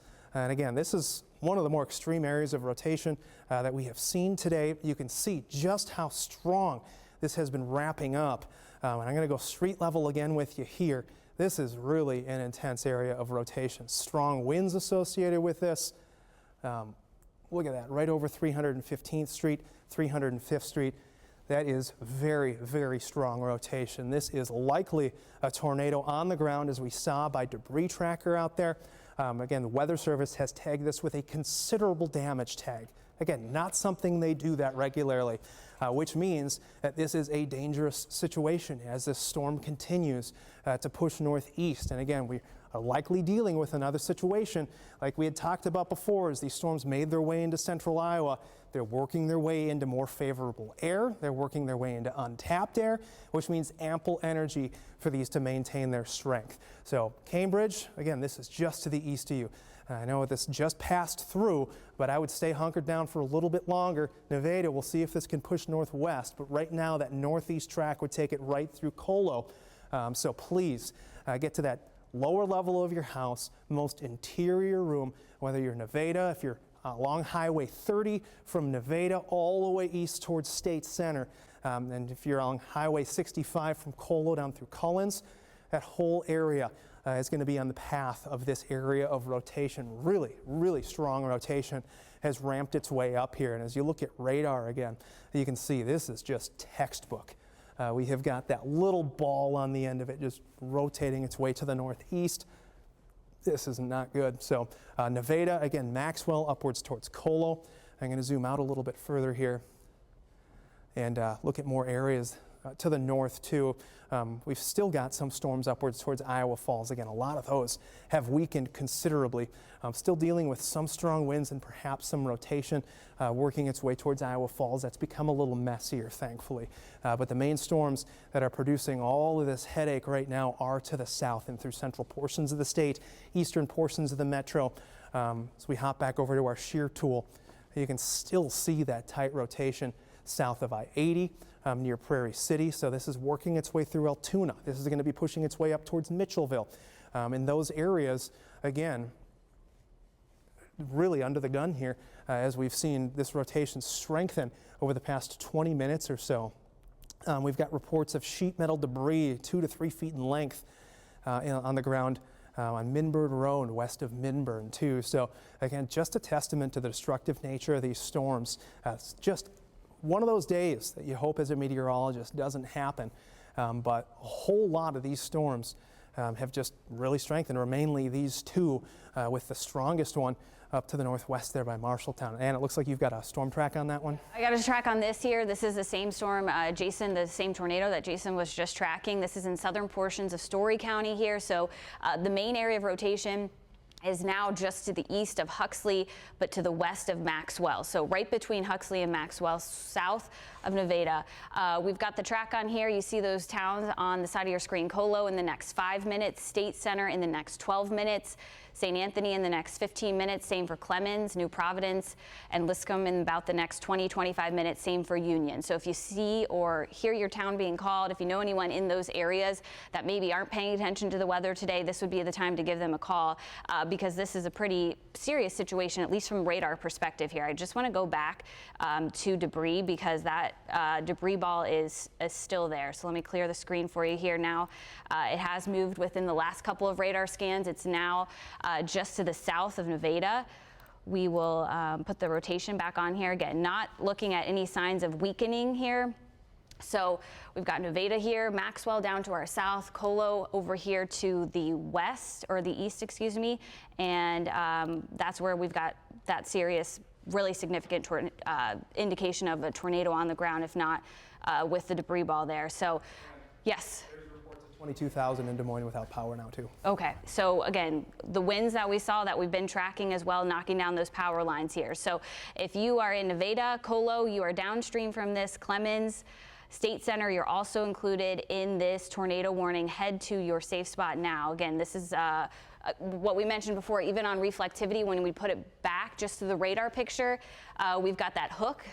And that's where we would see the tornado, and that's exactly where the debris ball is showing up here. I'll go to the debris ball. I'll circle it for you here too.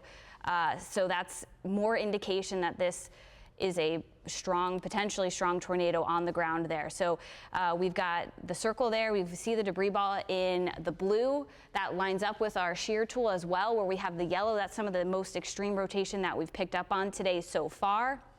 And then again, we go over to velocity here, and that's exactly where that tornado would be sitting inside this storm. And then we throw it back to radar, and it's all 4 of those products are lining up exactly where that circle is here, right on the map. So again, this is just south of Nevada. I'm going to throw another storm track on here just to give folks a heads up here. This is moving really quickly as well, up to 70 miles per hour off to the northeast, out of Story County, and closer towards places like Zeering, Clemens.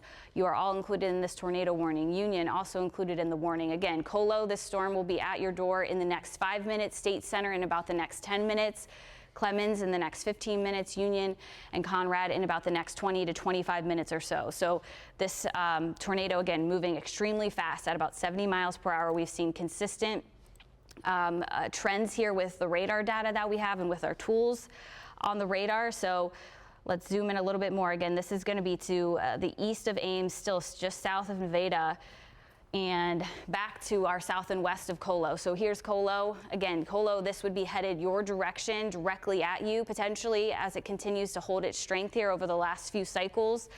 And we'll bring it back to just the debris. The debris ball continues to just get bigger here. So that gives us the potential that we've got more debris being lofted into the air, whether it's hitting something out in a field, if it's hitting houses, anything like that. That's all being lofted up into the air right now. So again, just south of Nevada, this eventually will be crossing Highway 30 and moving it potentially over Colo or just to the west of Colo here as it goes off to the north and east. And then there's a new scan here. So it just jogged maybe a touch back to the north and east. I'm going to put the radar back on here, and maybe getting a touch messier there, but still we've got pretty good indication that, or at least good look here with the hook, that it's going to continue to strengthen. I don't see any signs of why this would not strengthen here. The velocities, again, give you a good sign that we've got this tightening here between the reds and the yellows and the greens that are showing up here. That's one of the strongest signatures that we've seen all day today. So this is pushing just barely to the east of Nevada, just barely. But if you're in Nevada, you're hearing the sirens. I'm sure you have the heavy rain, the lightning, the thunder. This is just to the east of town here. But stay in your safe place, lower level of your home until this tornado warning does weaken. And with the latest shear tracker, it looks like it possibly could have weakened maybe a touch here, but I would just stay in the lowest level of your home while you can until this storm passes. So we'll keep a close eye on this one. Again, we've been talking about the several tornado warnings that we have up and down this line, but this storm probably the most destructive, at least at this time, Jason. Yeah, I mean, it's got that classic signature that that's typically something you see in Oklahoma or Kansas, and we're seeing it here. And we've got another tornado warning down Appanoose County area. This one going to be working its way across that Missouri line. We talked about the storms to the south, how they're going to be by themselves, they're going to be isolated, and they're going to have more of that energy they're going to be able to tap into because they're not competing with energy like the storms to the north are. So now we've seen this spin up. You can see that area of rotation just about to make its way across the state line. And as we put this in motion here, again, some of these southern portions of the state that haven't yet had or at least not as many tornado warnings, I should say, as areas to the north. I'm going to be under the gun for it. Allerton, 12 minutes now. Corydon, 17 minutes. Promise City coming in at 23 minutes. Ovia coming in at 24. Russell, 36. Melrose coming in at 41. So again, the line continues to produce. We get areas to the south, and again, that air out in front of it is just moist, and we have got a lot of energy for that to feed into. We do have some showers out in front of it. Hopefully, as these continue to move to the east, they encounter that slightly rain-cooled air and weaken some. But as it sits right now, we have got even more along the southern edge of the state line there that could be working their way in from Missouri. So areas like Centerville and upwards towards Ottumwa, we'll have to keep an eye on those storms. And you can see the damage that we've got there. That damage in Greenfield, Greenfield, just terrible damage. We saw that storm roll its way on over in Greenfield, and that is a picture and a testament to the strength of the storms that we've had out there so far today. But this line is continuing to work its way east of 35. Look at this, all the way up and down 35. not a good time to drive down the interstate. We have got severe thunderstorm warnings and tornado warnings literally along the entire stretch, except for maybe down near Osceola. Otherwise, the rest of this line is producing severe conditions and potentially tornadic conditions as we've continued to see these storms remain strong as they start to tap into some of that moist air that hasn't been tapped into yet. When you look upwards towards Iowa Falls, we've got a tornado warning up there as well. You can see that area of rotation. Let's hop back over to our debris tool here.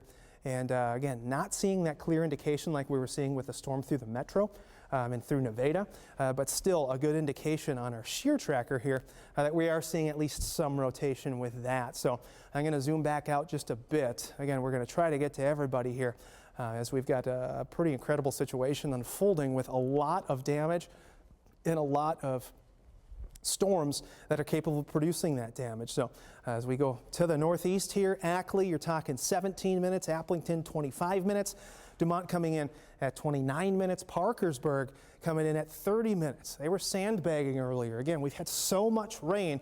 We still have flood watches in place in spots. Bristow coming in at 33 minutes, Allison coming in at 36 minutes.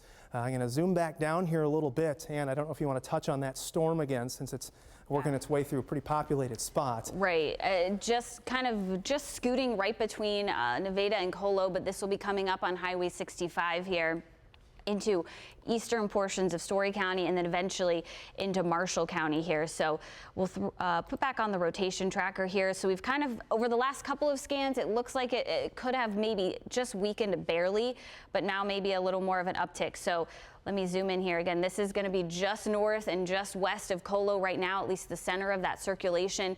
Will be passing right over Highway 65 and just barely to the north of Colo. But if you're in Colo, you should already be in your safe spot now as the storm passes through. We've got, or at least radar indicating some of those wind gusts anywhere between 80 to 90 miles per hour at the very intense, most intense part of that storm.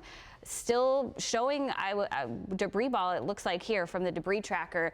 This is again just to the north of Colo. This will be passing over Highway 65, and same with velocity. It's still showing that pretty intense area of circulation. So I will put on another storm track here for us just to give a quick update on timing and other towns and other places that might be in line of this tornado warning that comes through Story County. It will be exiting Story County here eventually and moving over into Marshall County as it continues to move off to the north and to the east. So St. Anthony in the next 7 minutes, Clemens in the next 8 minutes.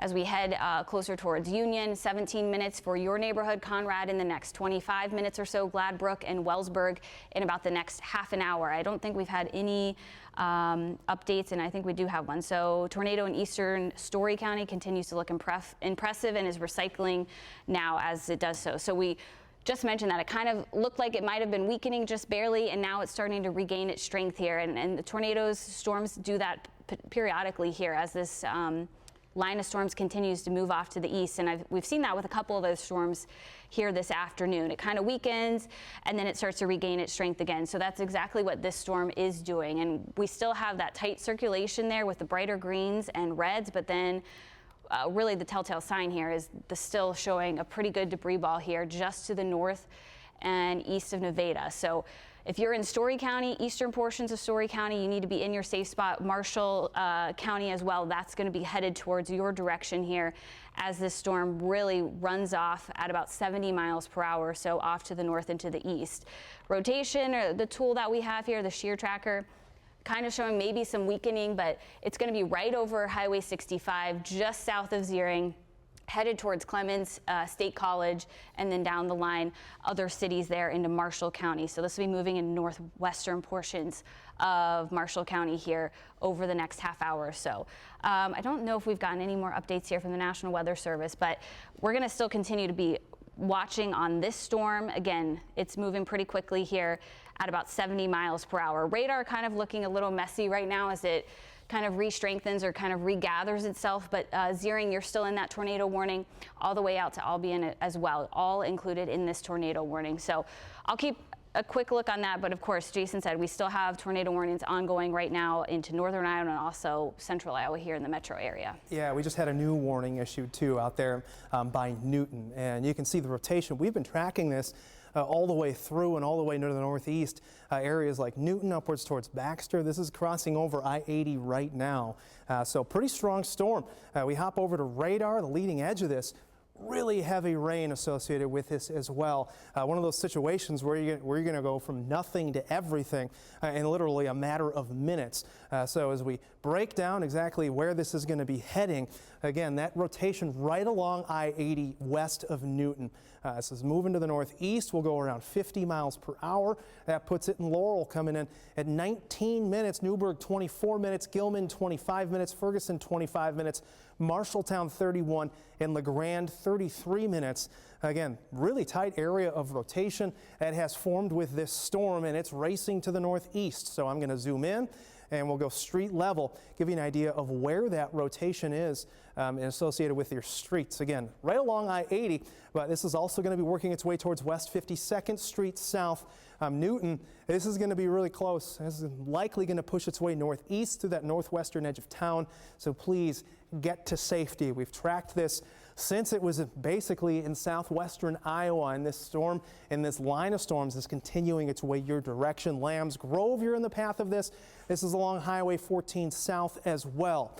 So Sunrise Mobile Home Community, I hope that you have got a shelter that you can get to or a sturdy structure, because we've got a tornado warned storm, a storm that's capable of producing a tornado making its way your direction. And you can see the damage that they've got in Greenfield. Again, that's a clear sign of the power that these storms have had. So I'm going to hop back over. We'll take a look at the debris tool and see if we have anything there. And we'll have to see if this amounts to anything, but I don't think that's it for us here. So let's go back to radar. And you can see that's really out ahead of the storm, but really robust storm activity that we're watching continue to unfold here. We've got the tornado warned storm south by the Missouri border. I'm going to zoom in on that. We'll take a look at its rotation, and we'll put a track on that for you as well. This one roared over the line, the state line, and was carrying some rotation along with it. It's working its way through Allerton right now. Corydon, you are likely seeing some hail and some very heavy rain, strong winds. Rotation is just close behind. So please, if you're not in your safe space, if you're not in that lowest level of your home, that's a place you need to be right now. A very strong storm is going to be working its way northeastward, and that area of rotation may just be on that southeastern edge of town. You can see it doesn't look as strong as we're seeing up near the metro, but again, this is a spot that's far from radar, so we may not be able to pick up on this rotation near the ground as easily as we will when we're closer to the radar. But I'll put a new track on this for you. You're going to see this working its way north of Centerville over Rathbun Lake, upwards towards Albia, excuse me. So Promise City, you have got 8 minutes. Melrose, 26 minutes. Moravia, 31 minutes. Albia, 38 minutes. Lovelia coming in at 41 minutes. So again, this storm continues to stay strong. It is going through an area that hasn't been touched by any other storms. So it's going to be ingesting all of that energy, and we're likely going to continue to see this strengthen a bit as it pushes its way to the northeast. So let's go back down to our shear tool here, and we'll get down street level, let you know where that rotation is and where it's going to be headed. But again, not a good situation as this works its way through Allerton right now. Kind of an elongated area of rotation with potentially we'll go back to radar here. That rotation just right down here is where we're looking. So let's go back to that shear tracker and we'll zoom back in here. And we're at 125th Street, Highway S26, 105th Street down there is where we're seeing that rotation eastward towards 140th Street. And I want to keep an eye on that storm again, and that you have been watching. Because again, it is moving through a really populated area. Right. You want to take a look at that again? Yeah, and you know, it looks like it maybe is weakening still just a touch, at least from the shear rotation tool that we have here. This was showing the reds and the yellows 10, 15 minutes ago, and now just showing some green. But this would be right over Zering in Story County, and then moving into northern portions of Marshall County. But Zering, Clemens, Union, you're still all included in that tornado warning. So there's the potential for very strong winds. If maybe it has weakened just a touch, perhaps, we still have very strong winds inside this storm, and that's going to continue to pose a problem if there isn't already a tornado on the ground. So we'll put up just a new fresh track, but we also have the rotation from the National Weather Service. So they are also indicating that it has weakened quite a bit. So there's not as much low-level rotation there with this cell. So that's exactly what our products are showing here. But again, you're still in that tornado warning, Zering, Clemens, Union, all included in that warning. So just stay in your safe spot until this storm passes. But it looks like the bigger threat that we saw with the debris ball and the very tight winds and strong winds within the circulation of that cell have kind of weakened just a bit. So that is good news there. We'll keep an eye on it. That tornado warning does go until 5:30 for Story County and Marshall County as well, northern portions of Marshall County. So still another 20 minutes on the warning. We'll keep an eye on that and see if it does. Maybe it's just cycling through. But for right now, that has weakened considerably. But we still have the other tornado warnings. We have one into southern Iowa, but also the one here into Jasper County, where Jason's been tracking that rotation, where it's kind of upticked as well. This is right over the Baxter area. Newton, you're also included in that warning.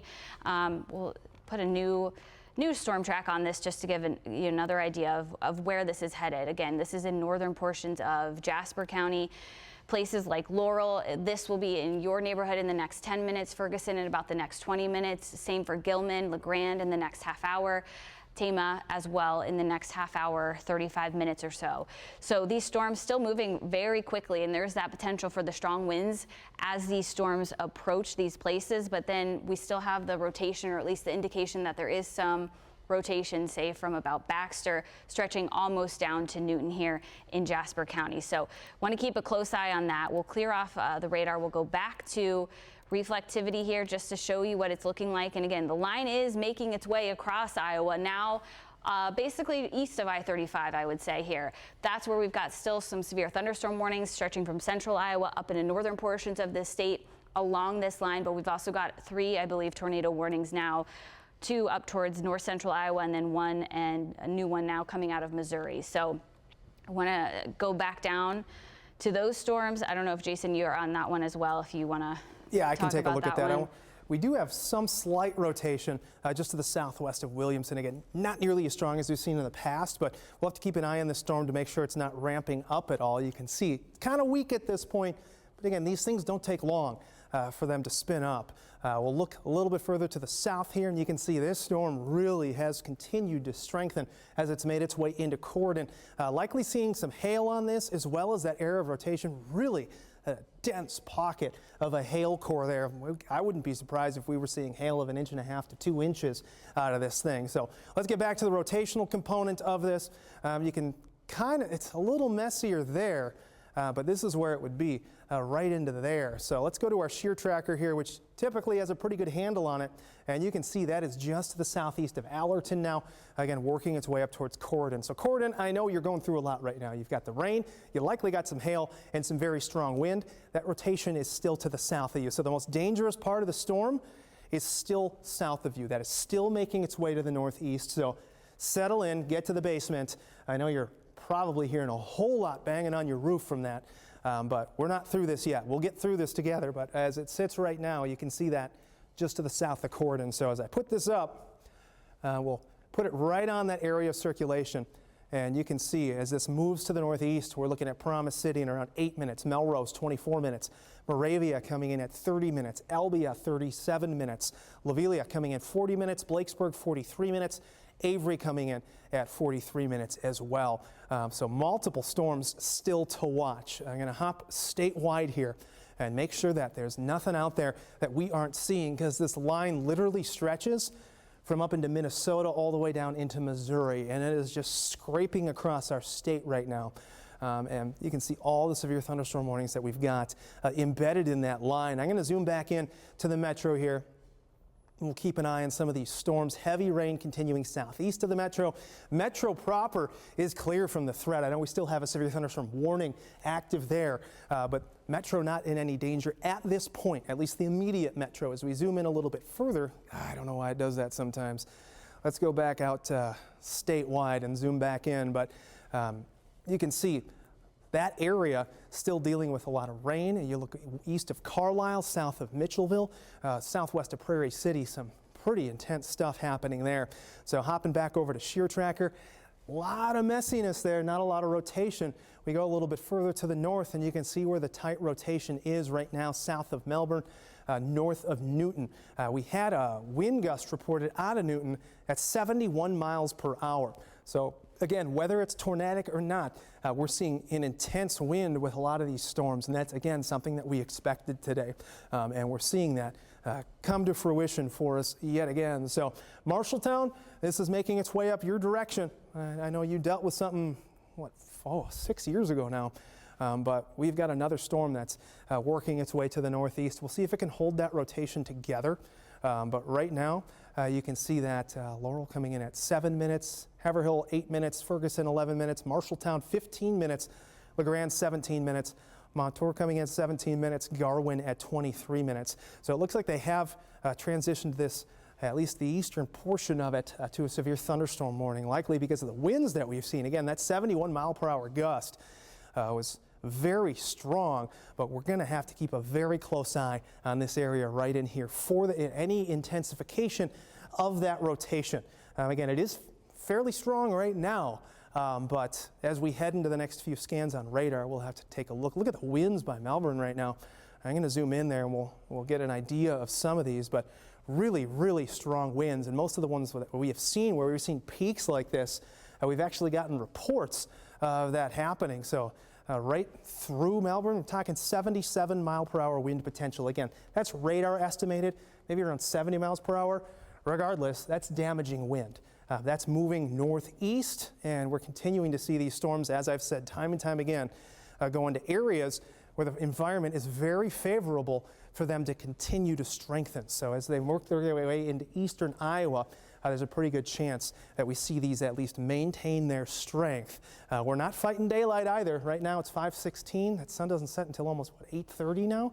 So we're going to still be dealing with heat from the sun. We've still got ample moisture out there we're dealing with as these storms work their way in. So I'm going to zoom back down to the storm near Corydon. Again, that's one of the stronger storms we've got out there at the moment. You can see that continuing to push its way east of Highway 14 and Highway 2.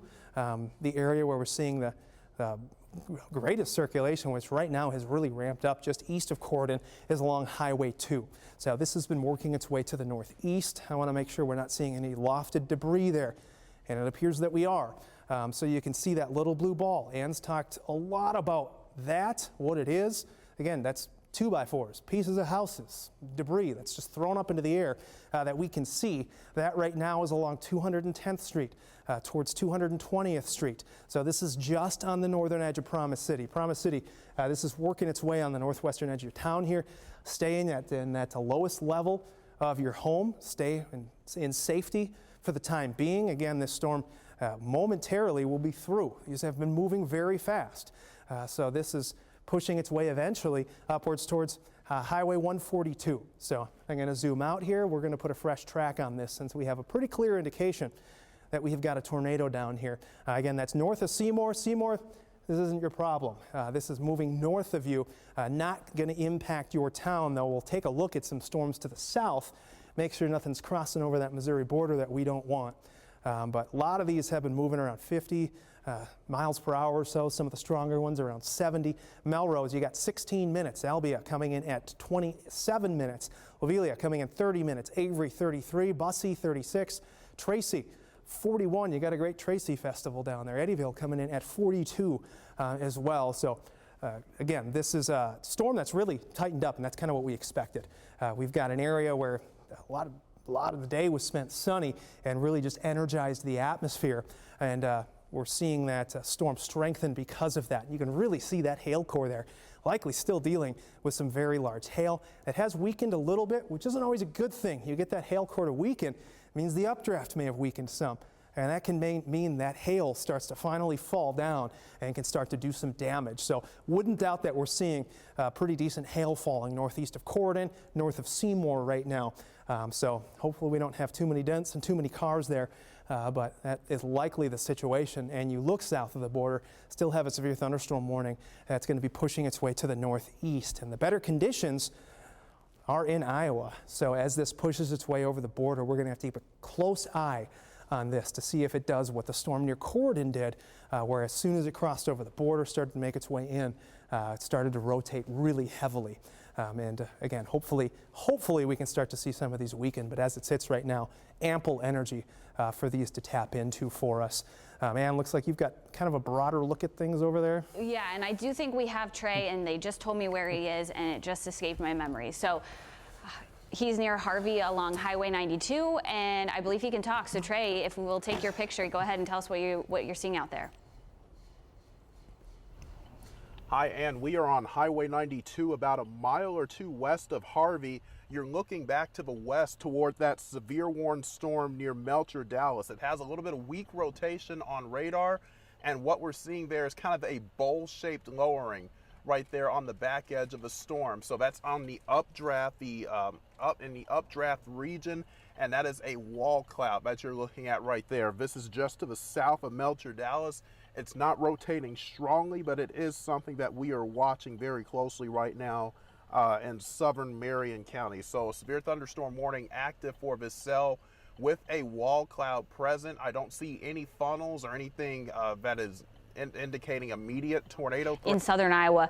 Again, moving out of Corydon and in closer towards the Albia area, right along Highway 34. So Sheridan, you're right on the edge of that tornado warning, but the worst of the storm is off to your south and east here. But that's going to cross over Highway 34. We've got a new scan there. We'll see if we have any better idea on rotation, and still looks the same. There it could be a little tight, some very small tight rotation.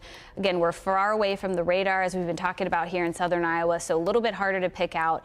But there is still some indication that we've got some spinning within that storm. So not only do we have that, but we've also got a good potential for some strong to severe hail. And we've got, again, another update here with that hail core strengthening. That's another sign that the storm is strengthening when we get bigger reports from radar that there is bigger hail inside this storm. A good idea that this is strengthening as it moves off to the north and to the east here. So we'll keep our eye on this cell. We've got several other storms there up towards the north. Jason, I'll send it back over to you for a second for those. Yeah, and I'm keeping an eye on Gilman right now. And we've seen that area of rotation make its way towards Gilman, and I'm just hoping that we're not seeing another area of debris that's been lofted. If that is the case, it does correspond with the tightest area of circulation at this point. That's right along Highway 146 north of Newburgh. So you can see that is exiting the warning polygon right now, but we'll check these next couple scans. Hopefully this weakens a little bit, but this has been a fairly strong storm. You can see the winds associated with this really strong as it's been racing its way towards Gilman. So I'm going to go back down street level. We'll talk about some of the roads that are right in the direct path of this main area of circulation. That's North 115th Avenue East, North 107th Avenue East as well. This is going to be working its way northeastward towards 20th Street. We have got Abbott Avenue.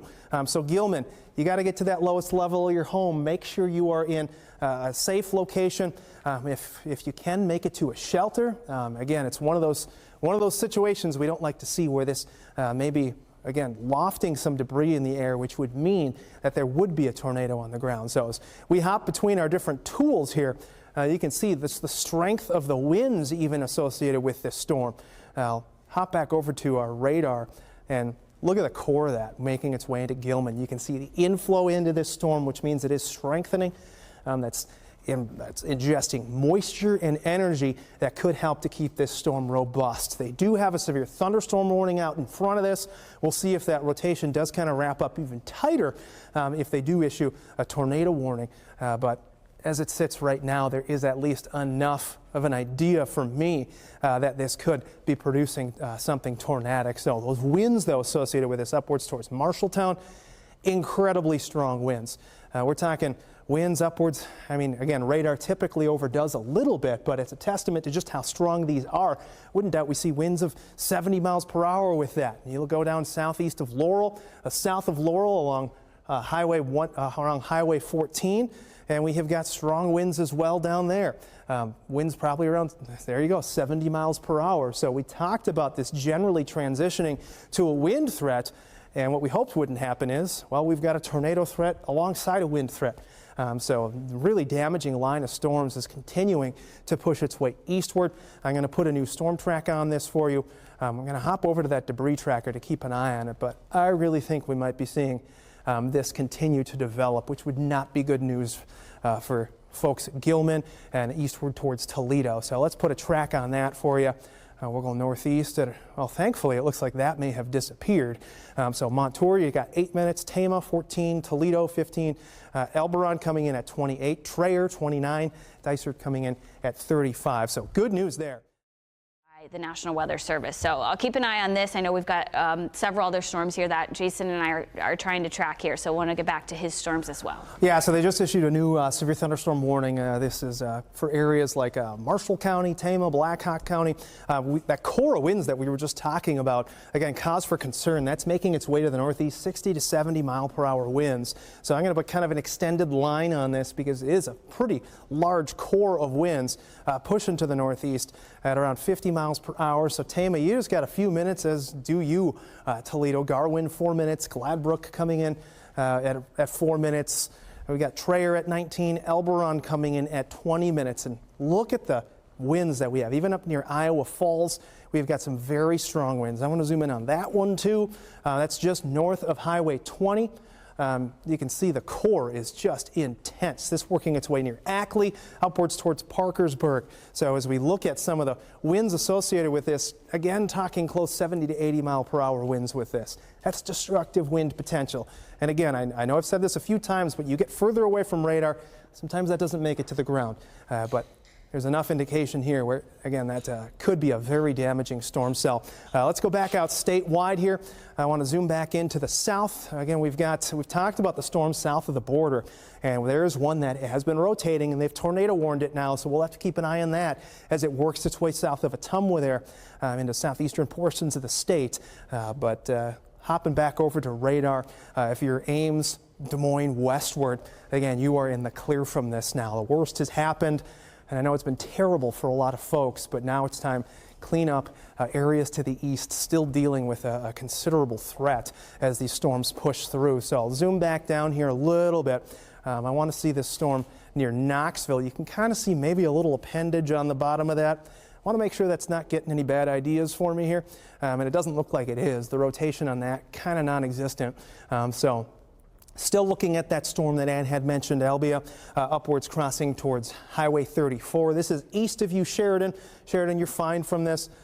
Ottumwa, this is likely going to pass to your northwest, but areas like Oskaloosa and eventually Sigourney, this may even make its way towards you if it can hold together.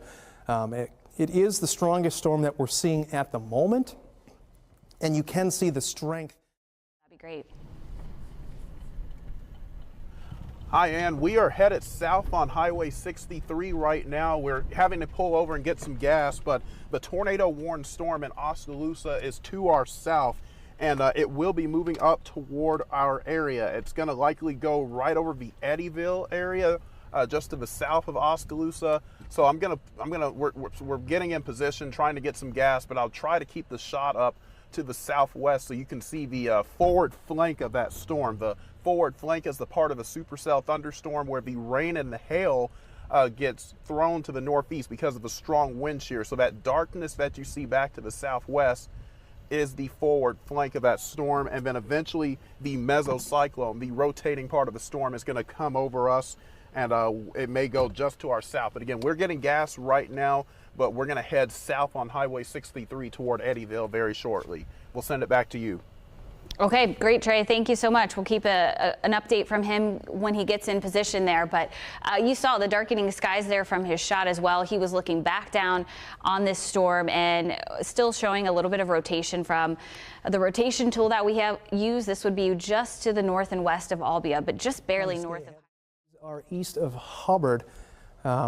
yeah, it doesn't look like a good situation there. So zooming back to the east here, you can see the line continues, still have tornado warnings up and down that line. And as we look in between those tornado warnings, we're still seeing severe conditions, winds upwards of 60 to 70 miles per hour. Again, we've seen some hail today. Hail has not been the main threat, but we're at least seeing a bit. And I'm going to zoom in here a little bit, and you can see Albia. You're just on the edge of that storm now. We hop over to velocities. That couplet is still churning its way upwards towards Oskaloosa. So we go to shear tracker. Eventually getting out of our viewing area for here in central Iowa, but Tama County still included in that tornado warning. So want to keep our eyes on that. We haven't gotten, I don't think, any updates from anything from that cell, but we still have, again, the wall cloud from the storm in Oskaloosa. So let me go back down to that cell for us here, because we still have Trey's shot. It looks like it's raining right now where he is. So it has, again, right passing over Oskaloosa currently. So that's what you see in the picture at the bottom of your screen there. That's from Trey. Heavy rain, probably quite a bit of lightning and thunder, and some potential there for some hail inside this storm. We'll go back to the impact tool that we have. Still indicating some winds, maybe upwards of 50 to 60 mile per hour winds inside this storm, but also that hail upwards of 1 inch in diameter. So there's the potential for some stronger to severe hail inside this storm. Rotation, we'll see if we got any new with the new scans, if we see anything strengthening or weakening, and it's really just kind of maintaining its strength here. It's not weakening, at least from what I can tell, or strengthening by this tool from our rotation tracker. So there is still some rotation just south of Oskaloosa, basically stretching along Highway 63 from Eddyville up to Oskaloosa. Over to our velocity tracker, and you can see, well, I guess I wouldn't say you're in the clear from this. That couplet is just on the southeastern edge of town. So I would shelter, make sure you're getting to safety. Let's make sure there's no Oskaloosa. I do want to continue to scoot down here, and it looks like that storm that we had south of the border, the tornado warning has expired on that. So that's good as the storm crosses over into Iowa. Hopefully it continues to not have that rotational component. And that's not something we'll have to worry about. Still likely some strong winds associated with that, though. So areas to the southeast, areas like Bloomfield eventually are going to be impacted by this. The radar at the surface, but still potent. I mean, we've got a decent little core to the storm. Again, south of New Sharon, wouldn't doubt that we're seeing some spots with some decent hail. You can see that hail core there. This typically runs around 1/2 inch to 1 inch high on its hail estimations, but still directly around 1.5 inches, maybe inch hail associated with that storm pushing northeastward. And you go a little bit further to the north, and we're continuing to see more storms that are pushing their way on through. I think my controller died, and so. I think we're okay. Well, I think they want to start the 6 p.m. news, Jason. So we're going to obviously keep our eyes on this storm and see if it does maybe strengthen a bit. We've got Trey on it as well. But that's our one active tornado warning that we have going in our viewing area. So we'll keep a close eye on this, Jason and I will, and then I'll send it over to Ben and Stacy. All right, and this is a KCCI Storm Teammate Weather Alert Day. And our Storm Teammate coverage continues right now. Tornadoes popped up all over our state, including near Corning. That tornado was powerful enough to topple these wind turbines. Take a look, just bent these things in half, sending smoke billowing into the air. And let's take a look at video of that tornado. KCCI Storm Chaser was there. This was just a couple of hours ago. Those wisps you see at the bottom are multiple vortices. That means it's packing some significant strength. And here is a picture of a very large tornado near Orient, just south of Greenfield. One of many this storm has produced this afternoon. And this is a possible tornado we're about to see picked up by a traffic camera near Nevada. You can see it here crossing Highway 30. We're working to learn if there was anyone hurt or any damage.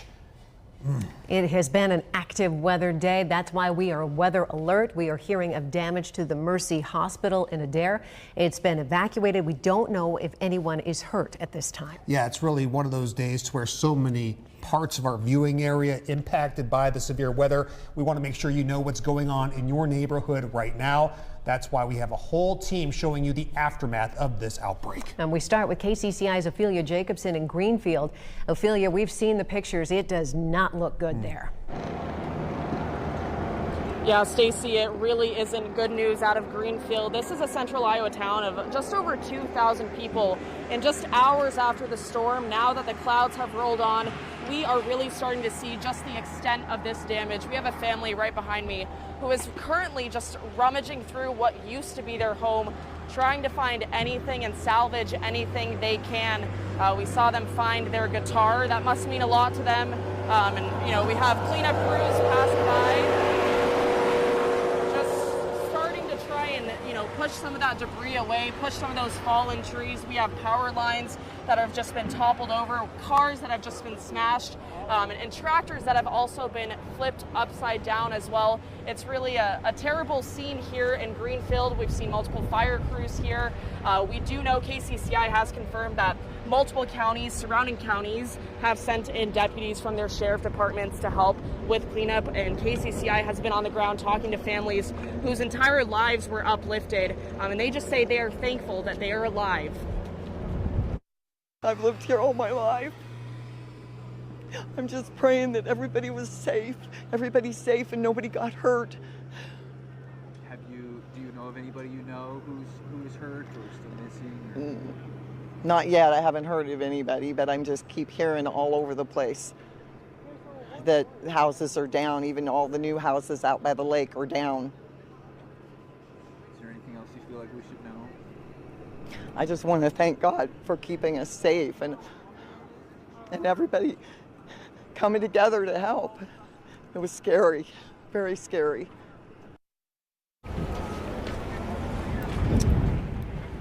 And what she said about people coming together to help, we saw, people carrying cases of water throughout town. We also saw, again, multiple fire crews and sheriff's departments coming in to help. Just really everyone's in shock right now. Again, just making sure everyone is okay. A lot of people have told me that this can all be replaced, that their family members are what is most important to them. And from the people that we've spoken to, everyone has been accounted for. We'll send it back to you guys in Greenfield. Ophelia Jacobson, KCCI 8 News, Iowa's news leader.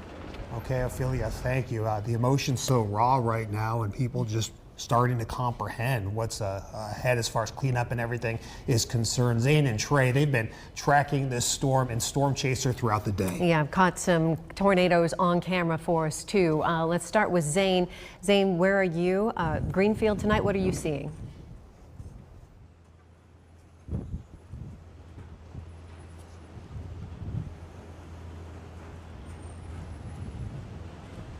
Hi, Stacy. Hi, Ben. Yeah, you heard from Ophelia a moment ago. It's just surreal to be here right now. Robbie Rissman and I were down here in Greenfield, actually just when we were storm chasing, not too long before we saw one of those tornadoes that was down in parts of Adams and Adair counties here. What you're seeing in Robbie's shot is the intersection of Highway 25 and Highway 92 right on the east side of Greenfield. We're in the Casey's parking lot, which has been battered up pretty bad. There's no power at the gas station. The awning's pretty messed up. There's a lot of metal and then wood and everything else that's been thrown around. Some of this spot was actually used to evacuate a lot of those folks you mentioned earlier out of the Adair County Hospital, which is right kitty corner from us on the other side of the intersection, just a little ways down on the east side of town. We smelled a lot of gas, that natural gas smell when we got here a little while earlier this afternoon, and it is a really, really rough situation. You might be able to see above the hospital there's a medevac helicopter still flying around. We've seen multiple of at least one of those multiple times here this evening. Just several blocks on the east side of Greenfield are severely damaged, like you saw from Ophelia a little while ago, but like she also mentioned, there is a ton of law enforcement, a ton of first responders who are here in town trying to get everybody safe. We saw earlier they're still checking for people. They're going house to house, marking them with either an X or an OK or something like that to show that they've checked that house. There's no one in there. There's no one trapped. There's no one missing. So it's still very much a sort of search and rescue operation. At least it seems like right now here in Greenfield, this town has been hit pretty bad. That's the current situation right now. Live in Greenfield, Zane Satry, KCCI 8 News, Iowa's news leader.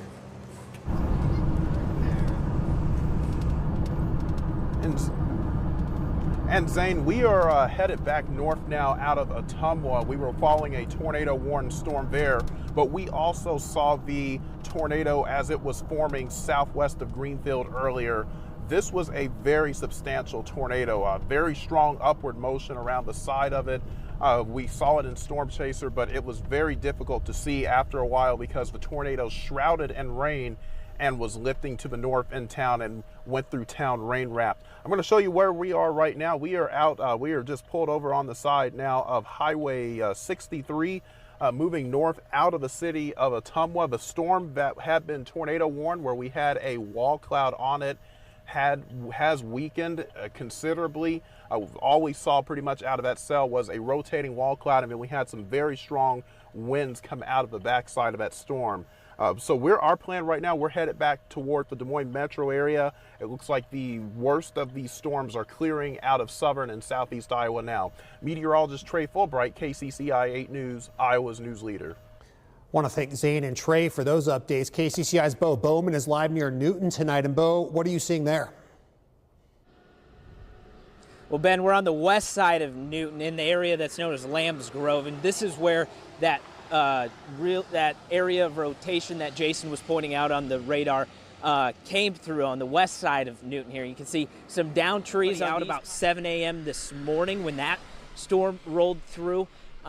We did talk to one guy who lives on the lake in a cabin, and he said he's never seen the creek flood this much before. All the docks are out over in front of my cabin over here. All the pontoons, you can't even get to the pontoons because the docks are all way out in the water now. So yeah, it's pretty well flooded.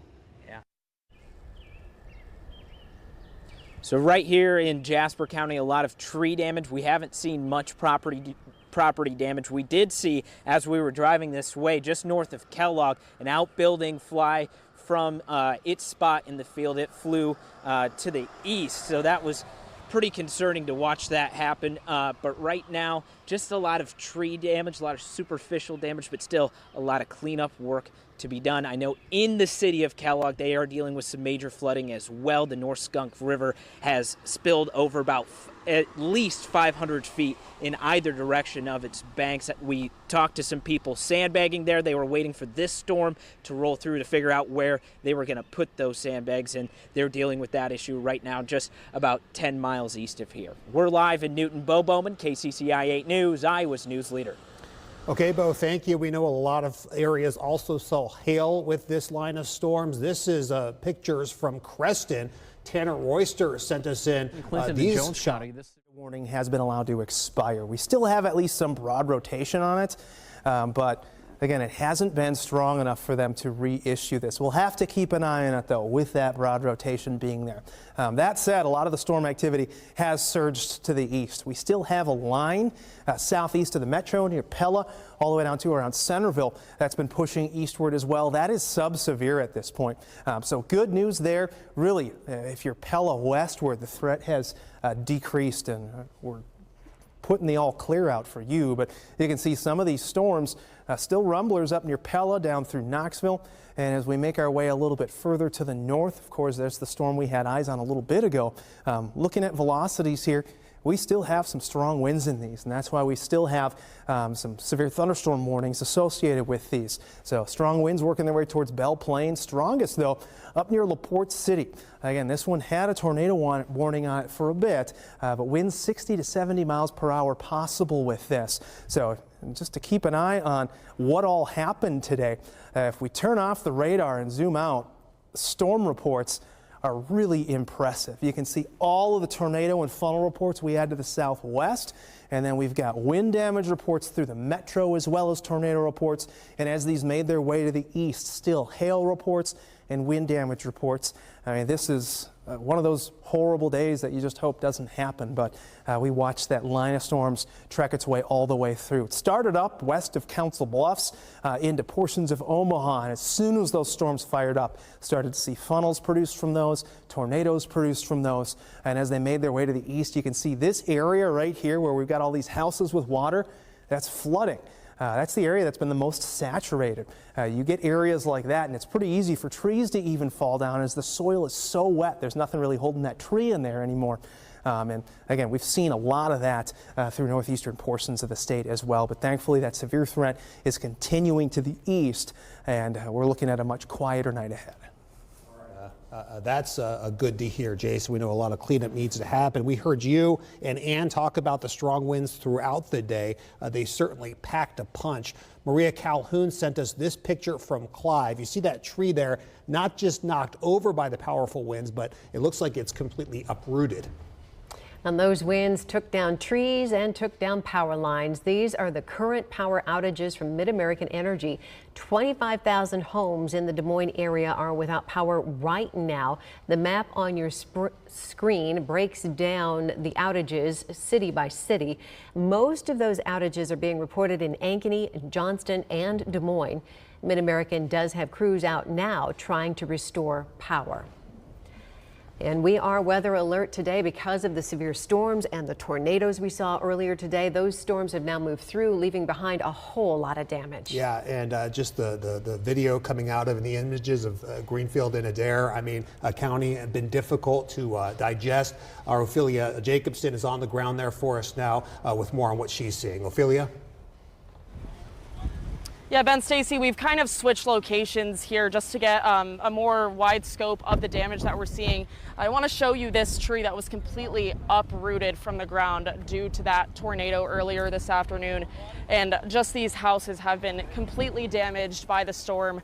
We've seen multiple fire trucks coming through, multiple crews on the scene working to do whatever they can to help with that damage cleanup and to just comfort these people that have lost so much. We've also seen, you know, this street light right behind me just completely snapped in half.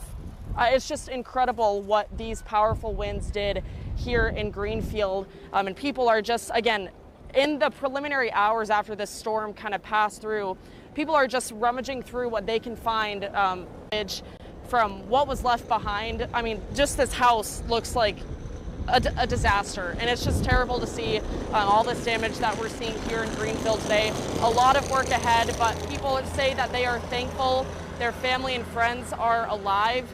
And we know it's going to be a long road ahead, but we know that multiple crews and fire departments and sheriff departments have also been here helping from surrounding counties, so they definitely have the support they'll need in the coming days. Live in Greenfield, Ophelia Jacobson, KCCI 8 News, Iowa's news leader. Yeah, we're certainly thanking and praying of those folks right now. Ophelia, thank you. We've been in wall-to-wall coverage since about 3 this afternoon. Jason and Ann have spent that time tracking these storms and their strength. That's right, and warning people days in advance too to keep everybody safe as this system progressed.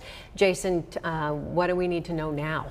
Yeah, so thankfully that threat is moving past the area now. You can still see some spots to the east where we've got storms, again, strong to severe storms working their way into Cedar Rapids. This is starting to look a little bit more concerning. So we could get some wind damage right in here. So east of Sportsman Acre, and just as Stacia was talking about, this is the area that we're going to have to keep an eye on what's going on. So again, it's peaking a little bit right in here. And so we do know that that's a rotating area that's stuck in there. And Brandon is kind of in the midst of probably trees and stuff. Hey, Brandon, I'm just going to ask you real quick, what do you have for winds? What's going on with your area right now? Well, Travis, when we were back there near 69 and 412 near Shoto, we had about 45, 50 mile an hour winds, but since we've come out ahead of this, safe out of this, as we do have a little bit of a couplet there. Our shear tracker, though, not extremely excited about it. Again, that's likely elevated rotation that we're seeing out of that right now. But with what we've seen today, man, it's hard to see something like that and not tell people to get back to the basement. You can see areas near Milton, still seeing some showers as well. I'm going to hop back out statewide so I can zoom in on some of the activity that we have to the east, but still dealing with some rumblers making their way towards Cedar Rapids. And again, this is just to the northeast of Grinnell, Toledo area along Highway 30. Really potent storm working its way towards Keystone Belle Plain area. Strong winds associated with this. Look at that core of winds. We've had reports of winds in excess of 70 miles out there today, 70 miles per hour, excuse me. And right now we're likely seeing around 60, I would say, for the core of this storm, 60 to 70. Again, this is a little elevated, so that may not be totally accurate with what we're seeing, but still dealing with quite a bit of activity out there. Storm working its way up towards LaPorte City as well as Gilbertville. These have tapered back some. largely looking at a wind threat right now as these have pushed their way on through. Hail's even tapered back a bit. Again, we're getting a little bit later in the day. So some of that heating that we've experienced throughout the day, again, has started to lessen, and that has made for weakening conditions and not as ample of an environment for these storms. But more storms from Grinnell all the way down into Missouri. Though they're not severe, they're likely putting down a little bit of rain, which we just don't need at this point, as we've seen quite a bit of that.